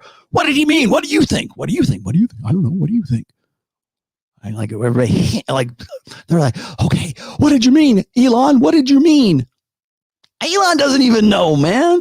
Elon has take the red pill. He probably means something about business or politics or whatever, whatever bastardization of the red pill that somebody told him. I hope he has. I would love to. People are saying, oh, well, he finally figured it out. He must have got Rollo's book. He must have taken the red pill by reading The Irrational Male. Like I said, I'm still waiting for the text, Elon. But I was listening to Tim Pool talk about that. And of course, even Tim Pool has no effing clue about what the red pill is. They want to say, oh, it's these guys and they just figured out these techniques and how to get girls. That's part of it. A little bit. That's a substantial part of it. Yes. Okay. But it's also understanding intersexual dynamics. It's grown. PUA has grown up. Tim Pool. Game has grown up. The stakes are a whole lot higher too, as Dave Portnoy knows. Okay. So understanding that, when Anthony Bourdain kills himself, that's red pill. You understand red pill. You see that with a red pill lens, you'll have a better understanding of what happened and how you can avoid those pitfalls. That's the red pill as well. You want to talk about the red pill with between Trump and Hillary? We can talk about that. You want to talk about the red pill and intersexual dynamics in a religious sense? I'm writing a whole damn book on that right now. Almost done. So yes, the red pill is much broader than just, this guy just want to get laid. It's not what it is. Let's see. If your coworkers find you attractive, is it good for you? Yes and no. If they are your supervisors, how can you make it work to your advantage? Well, it probably is already working to your advantage and you don't realize that it is. How can you leverage that? Be careful of that.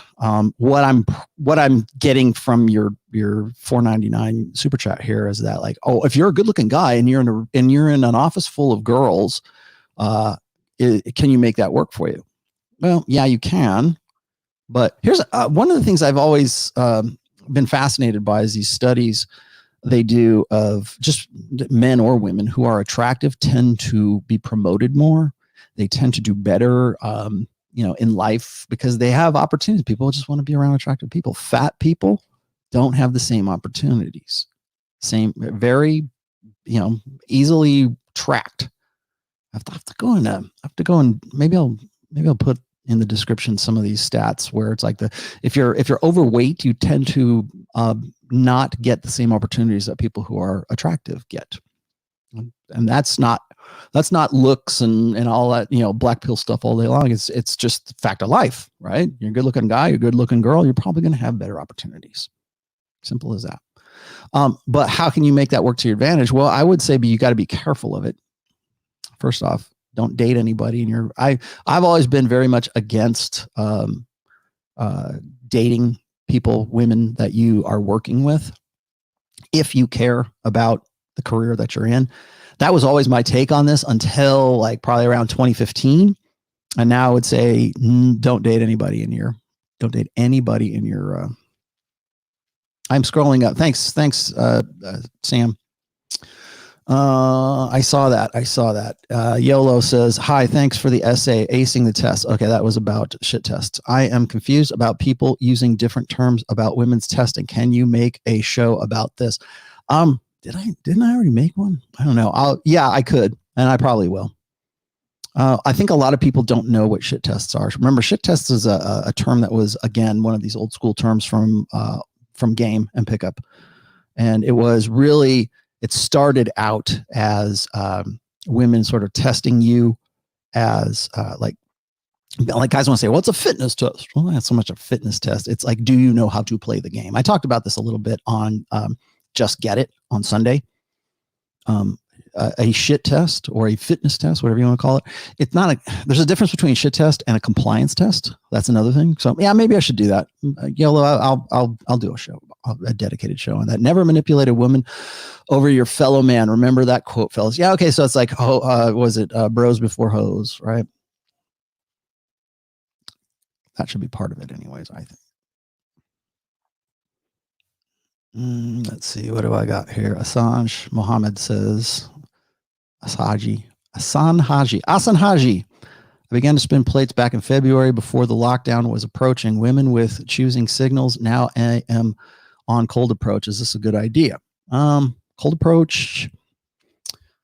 I don't know. It's kind of contextual. Like cold approach work. I think cold approach is one of those things where it works really good if you are good. If you are, and this is just me talking from a game perspective. If you're a good looking guy and you have good game, yeah, cold approach is great.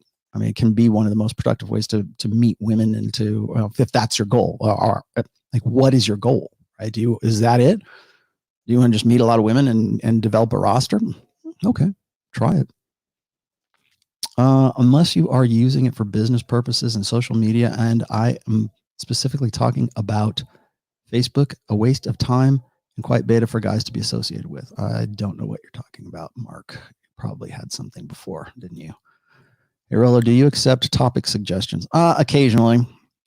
If I'll tell you what, I'm always open to topic suggestions, but usually I will only follow up on them if it's something that I'm already I'm already developing or something that I want to do. This show, I was going to do this show about working with women. And then this whole thing with the girls, with the call her daddy. And by the way, call her daddy, anyway, KB, just to see, yes, I do. Just email me or put it in the comments and I'll figure it. I read all my comments, by the way. So yeah, I wanted to also point out that the Call Her Daddy show is really it's everything you would expect from Thoughts with respect to open hypergamy. Everything is about open hypergamy. It's a show that's dedicated to proving the concept of open hypergamy, meaning that women today are comfortable in embracing and laughing about and making money off of the fact that hypergamy is their sexual strategy, and they're proud of it. They're going to do it, and you're going to take it as a guy, and you have no other choice. And blue pill beta guys will jump on board and go, yeah, that's empowering. Good for you. I want to identify with you. Hypergamy is great. They won't say that, but they'll jump on board with whatever they think is funny and will get attention. So, okay, I am going to just go back through all these things here. We are at 1 hour and 35. Mark, I talked about yours. KB, I got to you. Chris Puckett. Let's see. Prediction got to that. Anthony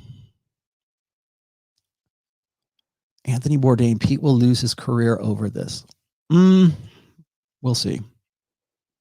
What did you say? I had no sex for, this is somebody sent me a Daily Mail link here. It says, I had no sex for 5 years, says Sex and the City's Candace Bushnell.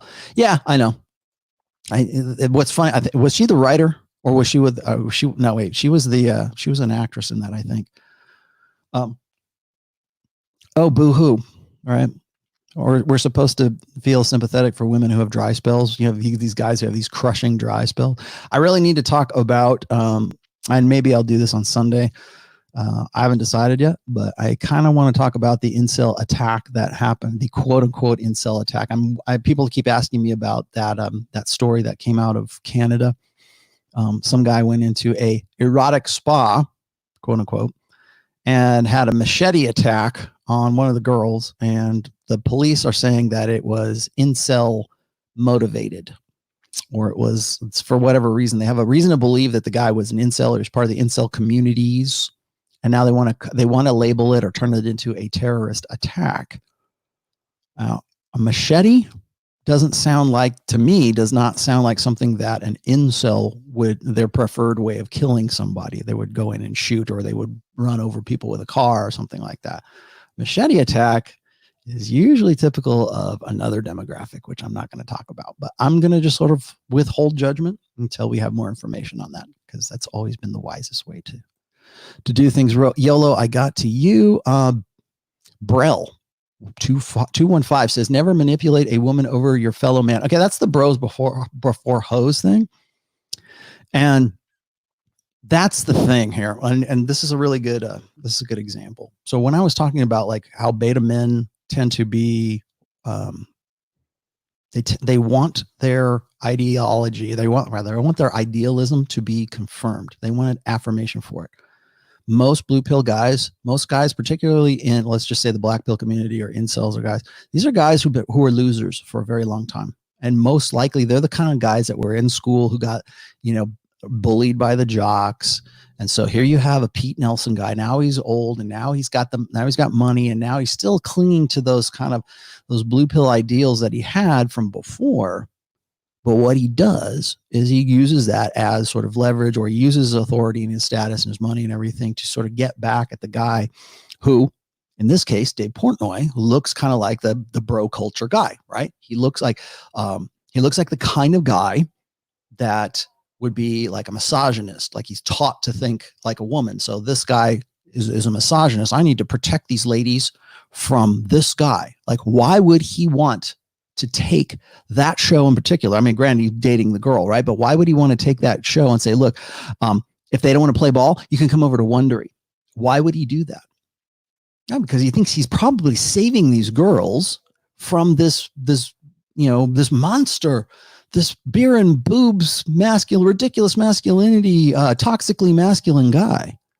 And Dave Portnoy, by the way, if you want to talk about toxically masculine, I mean, the stereotypical definition of it, yeah. That's what he's built a career. He's built an empire on that. The beer and boobs masculinity model. So yeah, he kind of looks like the bad guy. Just like when Hillary was running for president, Trump was the embodiment. He was a living effigy of everything that they hated. Now in a smaller scale, I'll scale that down. And now you've got Pete Nelson and who's going after Portnoy. Or for whatever reason. You know, maybe it's because he sees him as sort of that jock, or maybe he's trying to save his girlfriend from the evil misogynist. Hey, tell you what, you don't have to do Barstool Sports. You can go over to Wondery and do the same thing. Yeah, except Wondery is not known for their outrageousness, their bro culture, you know, profit model. What are you saying, hairy butthole? Why do you wish you went further into evolutionary psychology instead of behaviorism? Because I think it leans more towards what I have focused on since then. Behaviorism it seemed nuts and bolts to me. I didn't want to get into this touchy-feely humanist, cognitive humanism psychology. It seemed a lot more based on like woo-woo magical thinking rather than like, here's what we see. Here's what we think is going on in the head because of this. Now, I would get into evolutionary psychology because it's the how-to. It's like what happened and how do we get to this point? Or and even if it's not right, at least it's asking the right questions. So that's why I always kind of defer to evolutionary psychology. What do you want here? Only whatever your name is. Hi, Rollo. I'm a 20-year-old virgin, fully focused on getting my startup off the ground right now. How do I start spinning plates? Don't start spinning plates right now. Focus on getting your startup off the ground. Focus on like your mission and not on chicks right now. Because what will happen, is as you are focusing on this thing, that you will attract women, or women will come into your orbit, and you'll see that women will see you as, you know, as the guy who is focused on what he's doing. So yeah, I mean, how do you do that? Well, okay, well, get in shape, learn some game. I mean, I can go through all the standard stuff for you, but again, making your mission your goal rather than women your goal is, again, make yourself your own mental point of origin. If you want to start spinning plates and that's your thing, and you want to develop a roster, well, learn the game first off, and then get yourself in shape, learn the game, become the best version of yourself that you can be. Like, I don't know how else to say. You know, it's easier to not give a damn if you really don't give a damn. So it's not like playing or acting. People say fake it till you make it. Yeah, okay, do that, but make sure you make it. So focus on what you're doing. Make your mission your goal and not women your goal. But when women come into your orbit, make sure that you are the primary and you're the dominant guy and you're saying, this is what I'm doing. And in some cases, I've told guys this before, is a good piece of advice is make your mission, whatever that is, your passion, your business, and whatever it is that you're focusing on, make that the other woman. There you go. Brill. Star Fox says, shit, I just went through a crazy relationship with a BPD woman, just like you did in the book. Man, thank you so much. Oh, this is all in caps. From Feminist Sweden. I'm sorry you're in Feminist Sweden.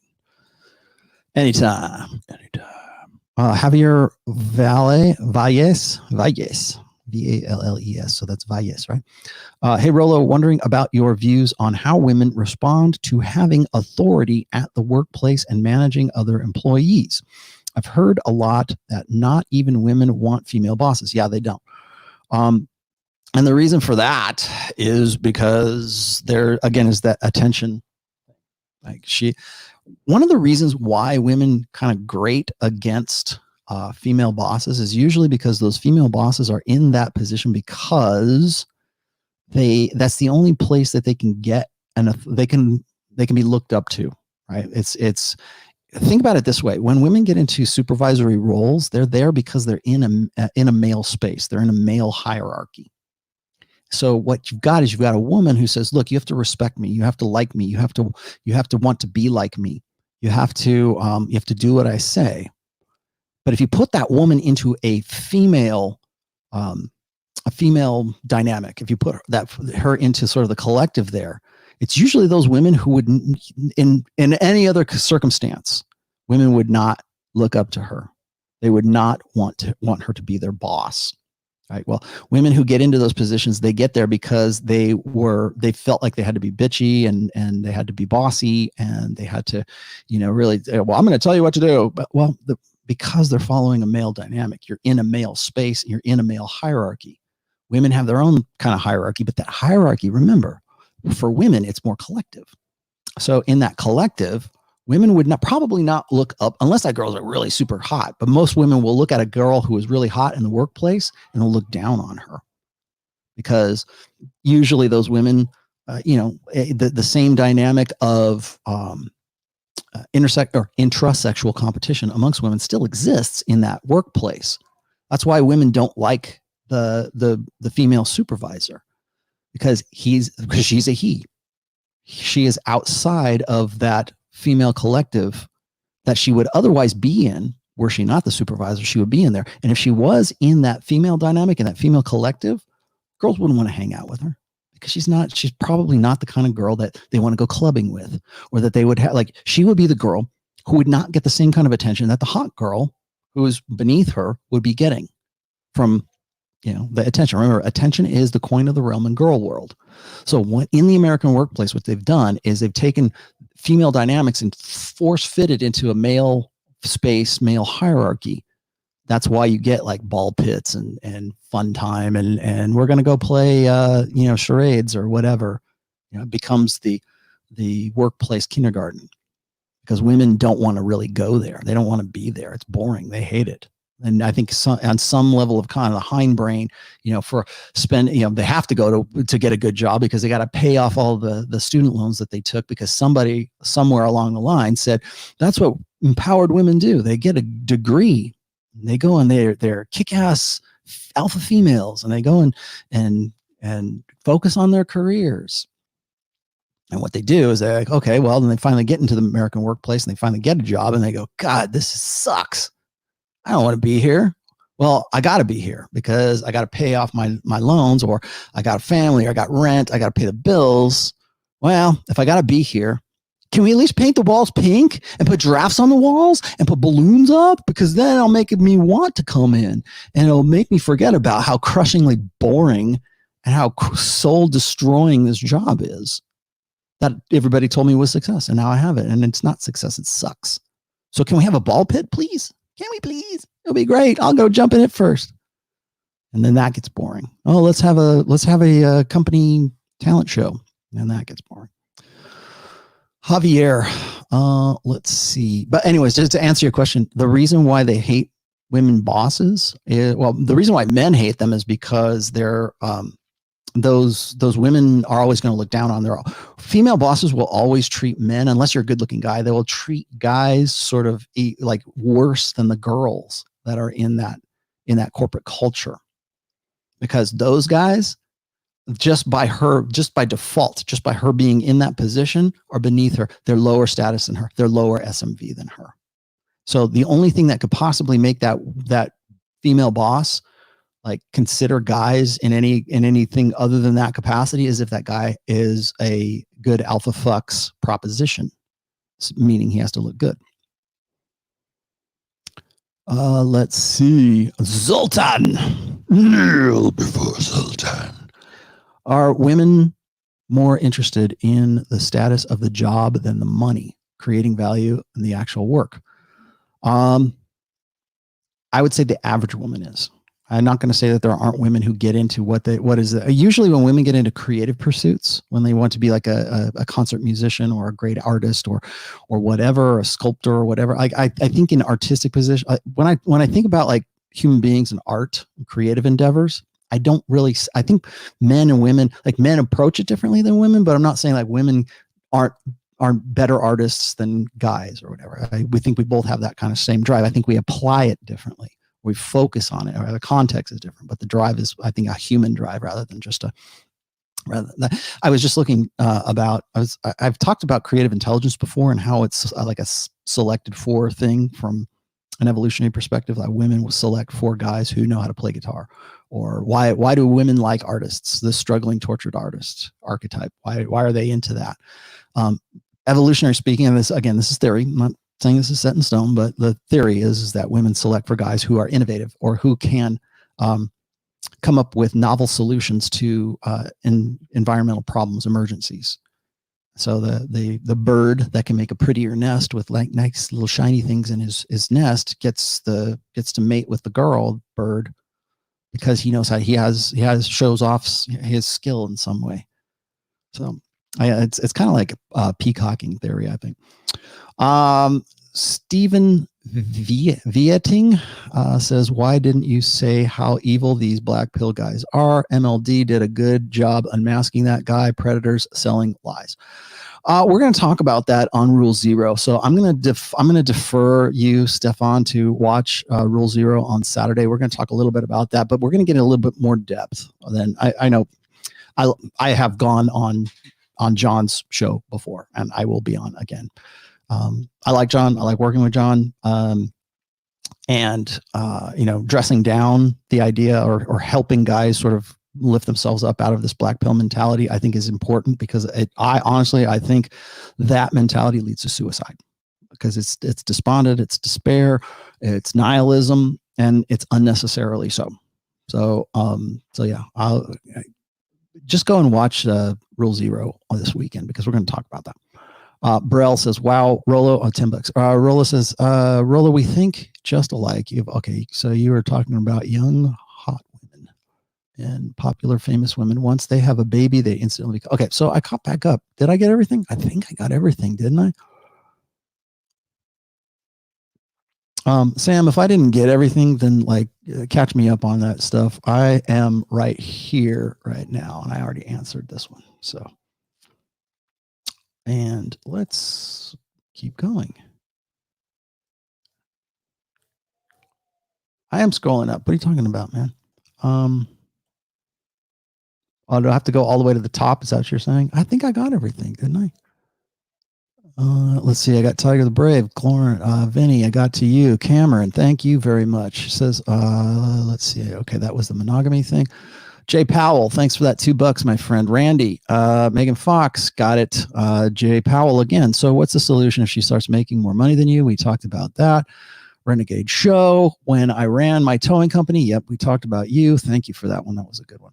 Mr. C, talked about you. Mem and Millen, thank you for that $5. I have an alpha mindset, but I act like blue pill. Okay, we talked about you. Burrell, got to you. Let's see. Zoltan. You know what? Let me run back to Zoltan one more time. He says, are women more interested in the status of the job rather than the money? In some ways, yes. I think and I'll tell you why.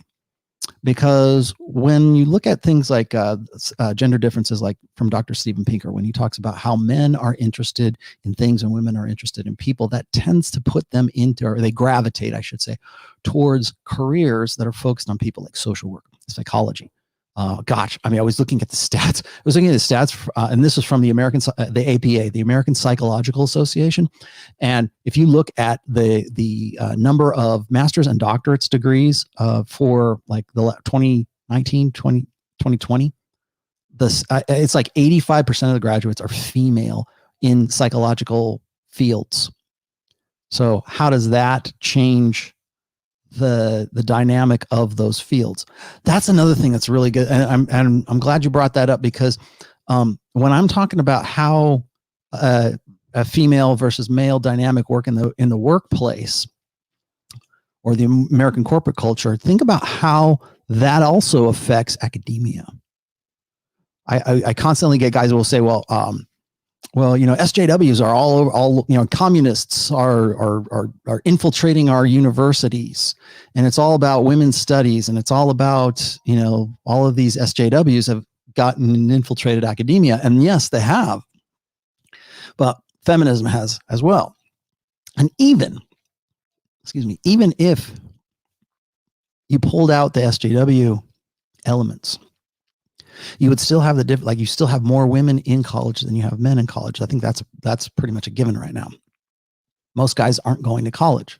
They don't see any point in it unless they're going for STEM field, right?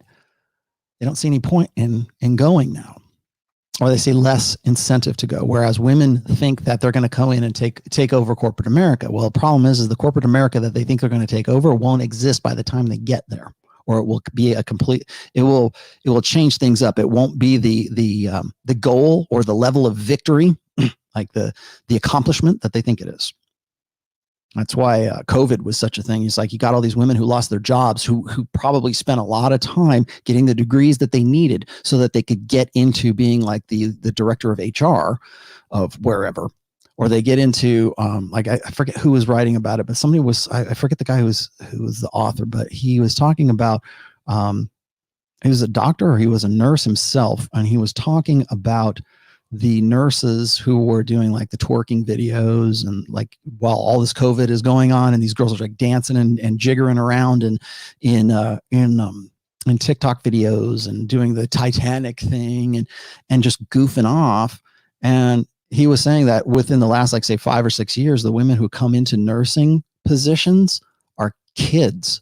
They're children who are brought up or who are this next generation, and they think that that's okay. They think that that's appropriate. They think that there's no bedside manner. They don't care because they don't really want to be there so much. They don't care about maybe they care about the money, but it's the status of what they're doing, but they don't really want it. They want to be, it's like, it's not like I'm a nurse or I'm a psychologist or I'm whatever.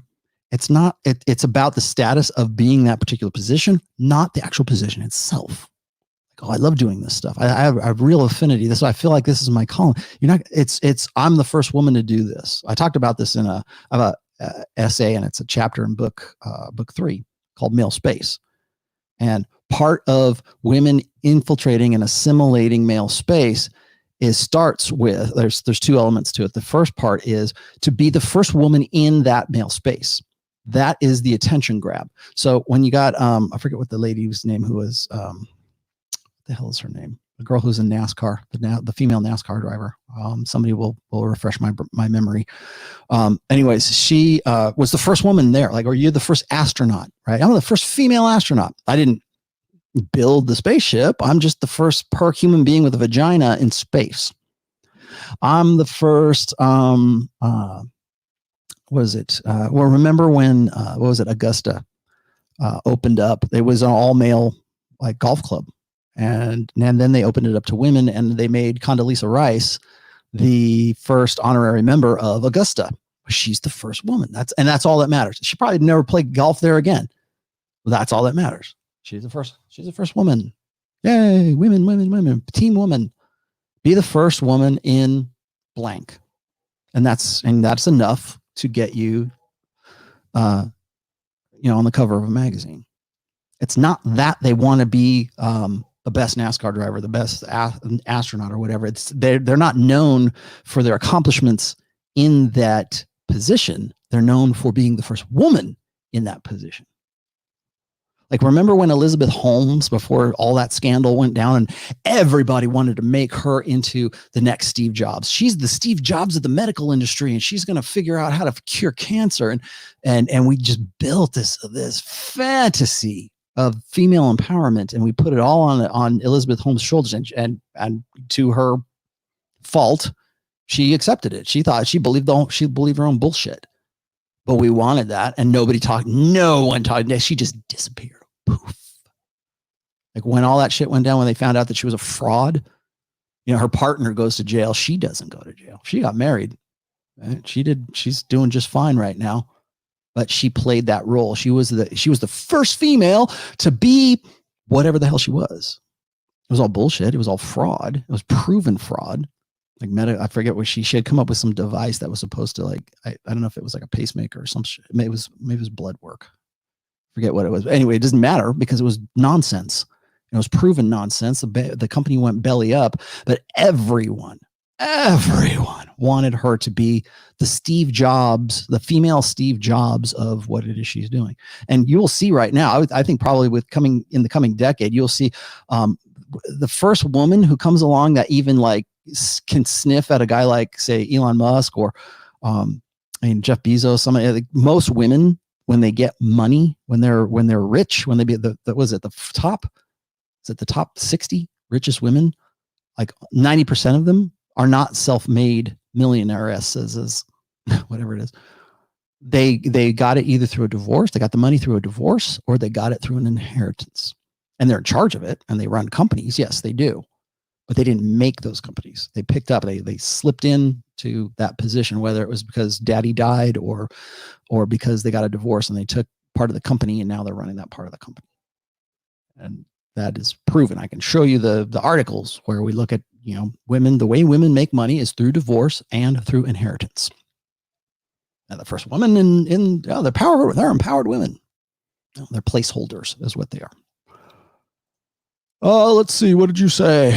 Do you have any advice for men in female dominated areas like massage therapy? Beware. I will give you this advice. I consider this advice, but watch out for the best thing you can do if you are in a female dominated, especially if you're in the hustle economy, right? If you're managing stables of women, or you're in a job where women are in the majority, like nursing or physical therapy or whatever it is that you've decided to get in, ballet. If you're in that, you owe it to yourself to certainly be red pill aware, but also be able to apply that and to make your decisions accordingly. And understand that women are going to be catty, and women are going to, they're going to, I talked about this with Pat Campbell, trust women to be women. Let's see. I got to you. Digi-Nomad. Okay, I think I caught up to that one. Let's see. Okay, well, we're at 2 hours, guys. I'm gonna start wrapping up here in just a second. Digi-Nomad says, how do you manage Karen in the workplace? Lots of manufacturing of drama. It's The View and Chelsea Handler. The View and Chelsea Handler, yes, will not take the bait. Making moves. Thanks. Yeah. How do you handle that? You get out, create your own business. I'm never going to be the guy who's going to be the success porn guru, right? I'm not going to be the motivational speaker, because I realize that some guys just simply don't want to start their own businesses. They're happy working and doing what they're doing. They make just enough to either survive or to just be, they're cool with it, right? Not every guy is going to be as driven as the next guy. And I think it's a mistake. I know guys want to, it's what I call the hustle economy. The hustle economy is not just like guys like Tony Robbins. It's in religion. It's in politics, the hustle economy. It's certainly it's all over the place with respect to, starting an e-business, like how to make a side hustle kind of thing. That's why I called it the hustle economy. Is we've moved away from the gig economy into the hustle economy. So you can be a freelancer and you could still make money. Technically, you could do that, but you will not make as much money in the gig economy until you move yourself into the hustle economy. In the hustle economy, there are programs to teach you how to sell programs to get other people into the hustle economy. And it's not just like, learn how to start an OnlyFans page. Like that's part of the hustle economy, but also, particularly for, I'm going to give away part of the book here, but there's the hustle economy has entered into women's ministry. So if you want to be a successful women's ministry leader, if you want to start your own book, you can go publish your own book. And there's like a program or a template that you can follow so that you can be that. That's part of that. Guys who want to plant a church, guys who want to be the patriarchs, right? Guys, right? We're going to start the fraternity of manliness or whatever. That's part of the hustle economy. I'm going to sell this program. I'm going to sell this success program. I'm going to teach you how to get girls. I'm going to teach you how to do these. And you can say, well, Rollo, aren't you in the hustle economy? Yeah, I am kind of. I sell a book. I'm an author. So yeah, that's what we're dealing with right now. So you can take that hustle economy and you can do something with it, but not every guy is going to do that or even have that interest. So You either put up with it or you learn how to use it to your advantage. So, if you're dealing with a Karen, maybe just get out of that job and move somewhere else. But eventually you're going to deal with that as well. I think one of the most important things, like if you're just the guy who's like a 9-to-5er and you want to get a job and you're going to, like, if today you say, okay, Rollo, I'm going to go to a job interview tomorrow. What I would tell you is this: not only do you need to negotiate for, for your salary and everything else, you need to look around and see who your coworkers are. What's the corporate culture like there? Is that something that you can get involved in? And maybe you want to turn down a job because you simply don't want to deal with that, because everything that happens in that workplace can potentially end up online, can potentially be something that can be part of your digital footprint. I have talked about how women will not be able to escape their digital footprint in the future. Like if you have an OnlyFans account, or if your Instagram, where you got so crazy in the foam cannon party in Cancun on spring break, and there's pictures of that on your Instagram, guess what? You're not going to get away from that. The internet never forgets. People might forget. People might just not even care, but the internet doesn't forget. So even if there was like allegations that you talked down to somebody, or maybe some girl said, I don't like the way he looked at me, I could end up online and I could destroy your career. So it behooves you not only to understand intersexual dynamics from a red pill aware perspective, but to make decisions on that, to put that into practical use. Hairy butthole. Why do you always call me? Rollo, do you believe women absorb DNA and display that DNA every man? She says that. I know what you're talking about. It's chimerism. Yeah. Do I think that? I think the jury's still out on that. I've seen stuff that said that seems convincing. And then I've seen other stuff where it's like, yeah, but if it absorbs, it doesn't really manifest. I think guys, particularly sort of black pill, like hopeless dudes, want to say, it doesn't matter if she's had a lot of sex and, she's going to have babies that aren't going to have my DNA in it. I think it's fascinating that guys get upset about, was it microchimerism? That's what it's called. They get upset. And why do they get upset? You're not having sex with this girl. Somebody else is having sex with this girl. So it's like the microchimerism is sort of based on the behavior of the girl. So now it kind of makes sense not to have like sex before marriage, right? Or have a prearranged marriage, or to have a virgin bride. Now suddenly it seems like it might make better sense. But the reason why guys get upset over that is because of the paternity. It's what I call the existential fear of men. For men, is to have a baby that they are parentally invested in that's not their baby. This is a perfect example of that. It rubs guys the wrong way, because they think they'll be taking care of a kid that's not theirs. Why? Well, because somewhere deep down in your lizard brain, you are revolted. It triggers a revulsion response in taking care of another man's child that's not yours. Bam! There you go. That's your $5 Canadian worth. I think so. God damn it, you guys. You're not going to let me go, are you? You're just not going to let me go. What did you have to say? Feminism in academia equals dumb divorce laws.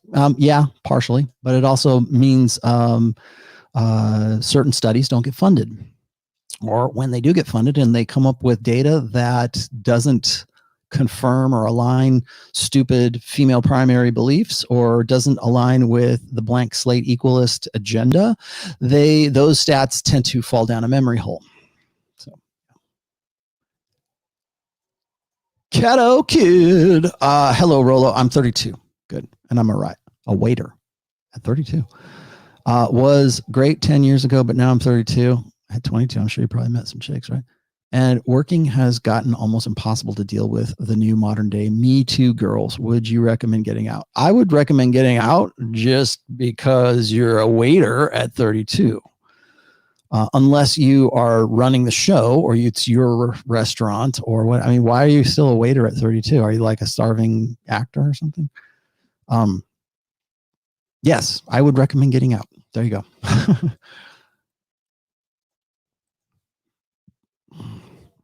Truth seeker. Very clever. Will working remote be best for career and sanity? If you can. if you can. That's part of the gig economy. I would suggest everybody get into at least the gig economy. I think pretty soon the hustle economy is going to get so saturated that there's only going to be some big players and everybody else is just going to be the guys who are supporting those big players.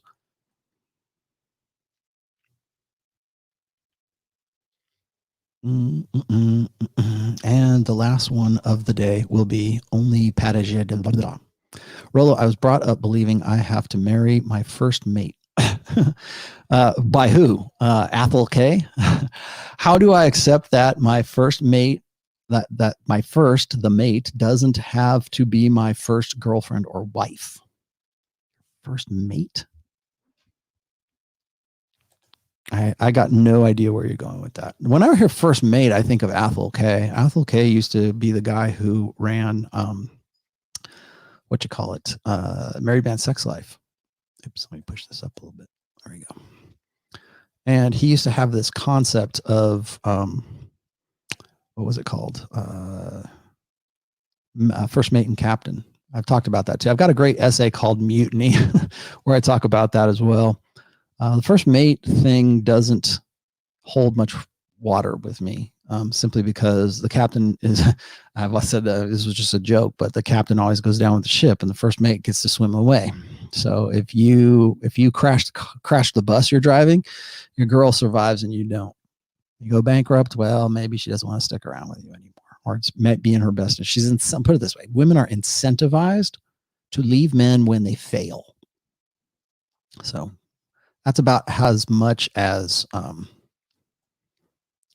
much truck as I put in that. Okay, guys, we're now at the end. Okay, I'm just going to call it. It's 2:11 right now. So I'm going to be doing Rule 0 on Saturday. We're going to be talking about looks, money, which I like to call affluence because I think there's a little bit more to it than that.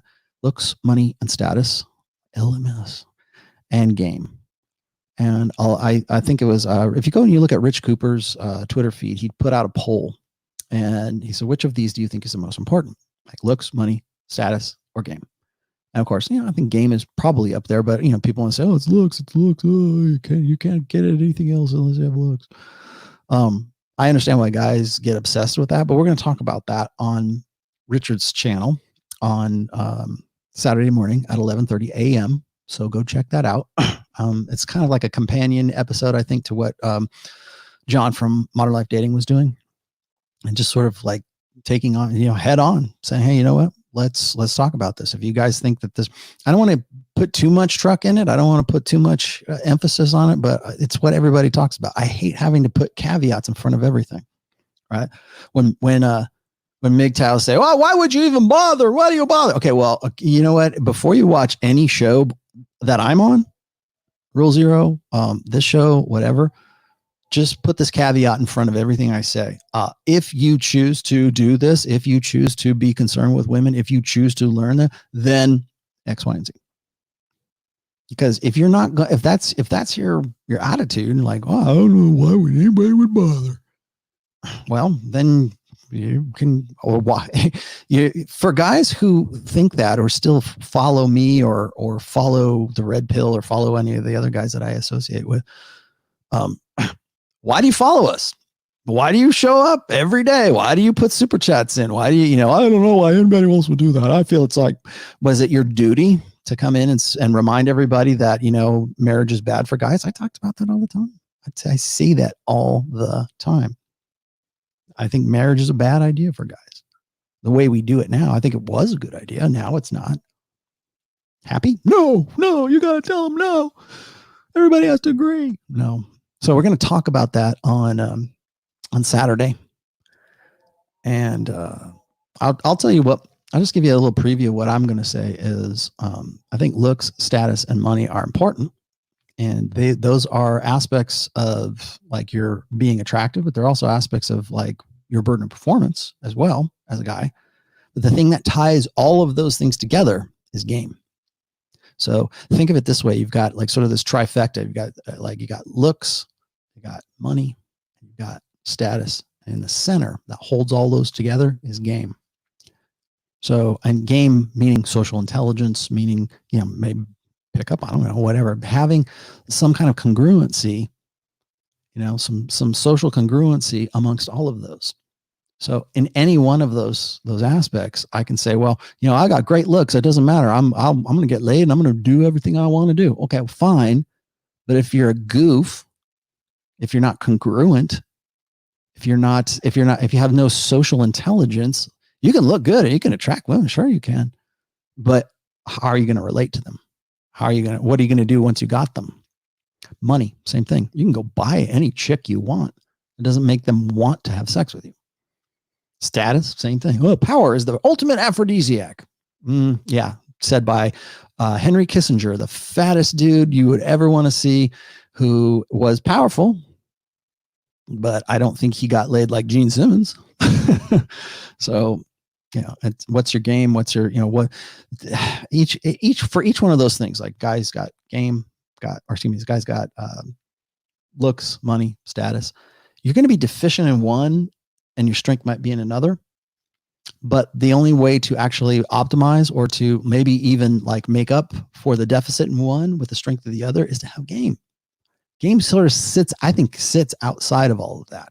And if you don't have that, and I mean game from like a social intelligence way of thinking, that you can't hold all those two. It would be great if you could maximize every last one of those. Fantastic. If you had 100%, like if you could put them at like 100% looks, 100% money, 100% status, great. But you are a socially retarded kind of guy. You put it this way, you're not going to be as good as you would be if you had game. Put it that way. All right, guys. So hit the like button, please. Also, let's see. I will be on Sunday. That's all I got for you. I'm working diligently on the book still, which I'm about to go back to. So let me know if you like this, particularly with working with women and what I was saying earlier about being careful, and you owe it to yourself to be on spot, or on, to be into, like, was it knowing is half the battle? So you need to know. What do you say? One of these days you can do a longer show about something you really want to talk about. No, I won't. All right, guys. Thank you. I will see you guys later.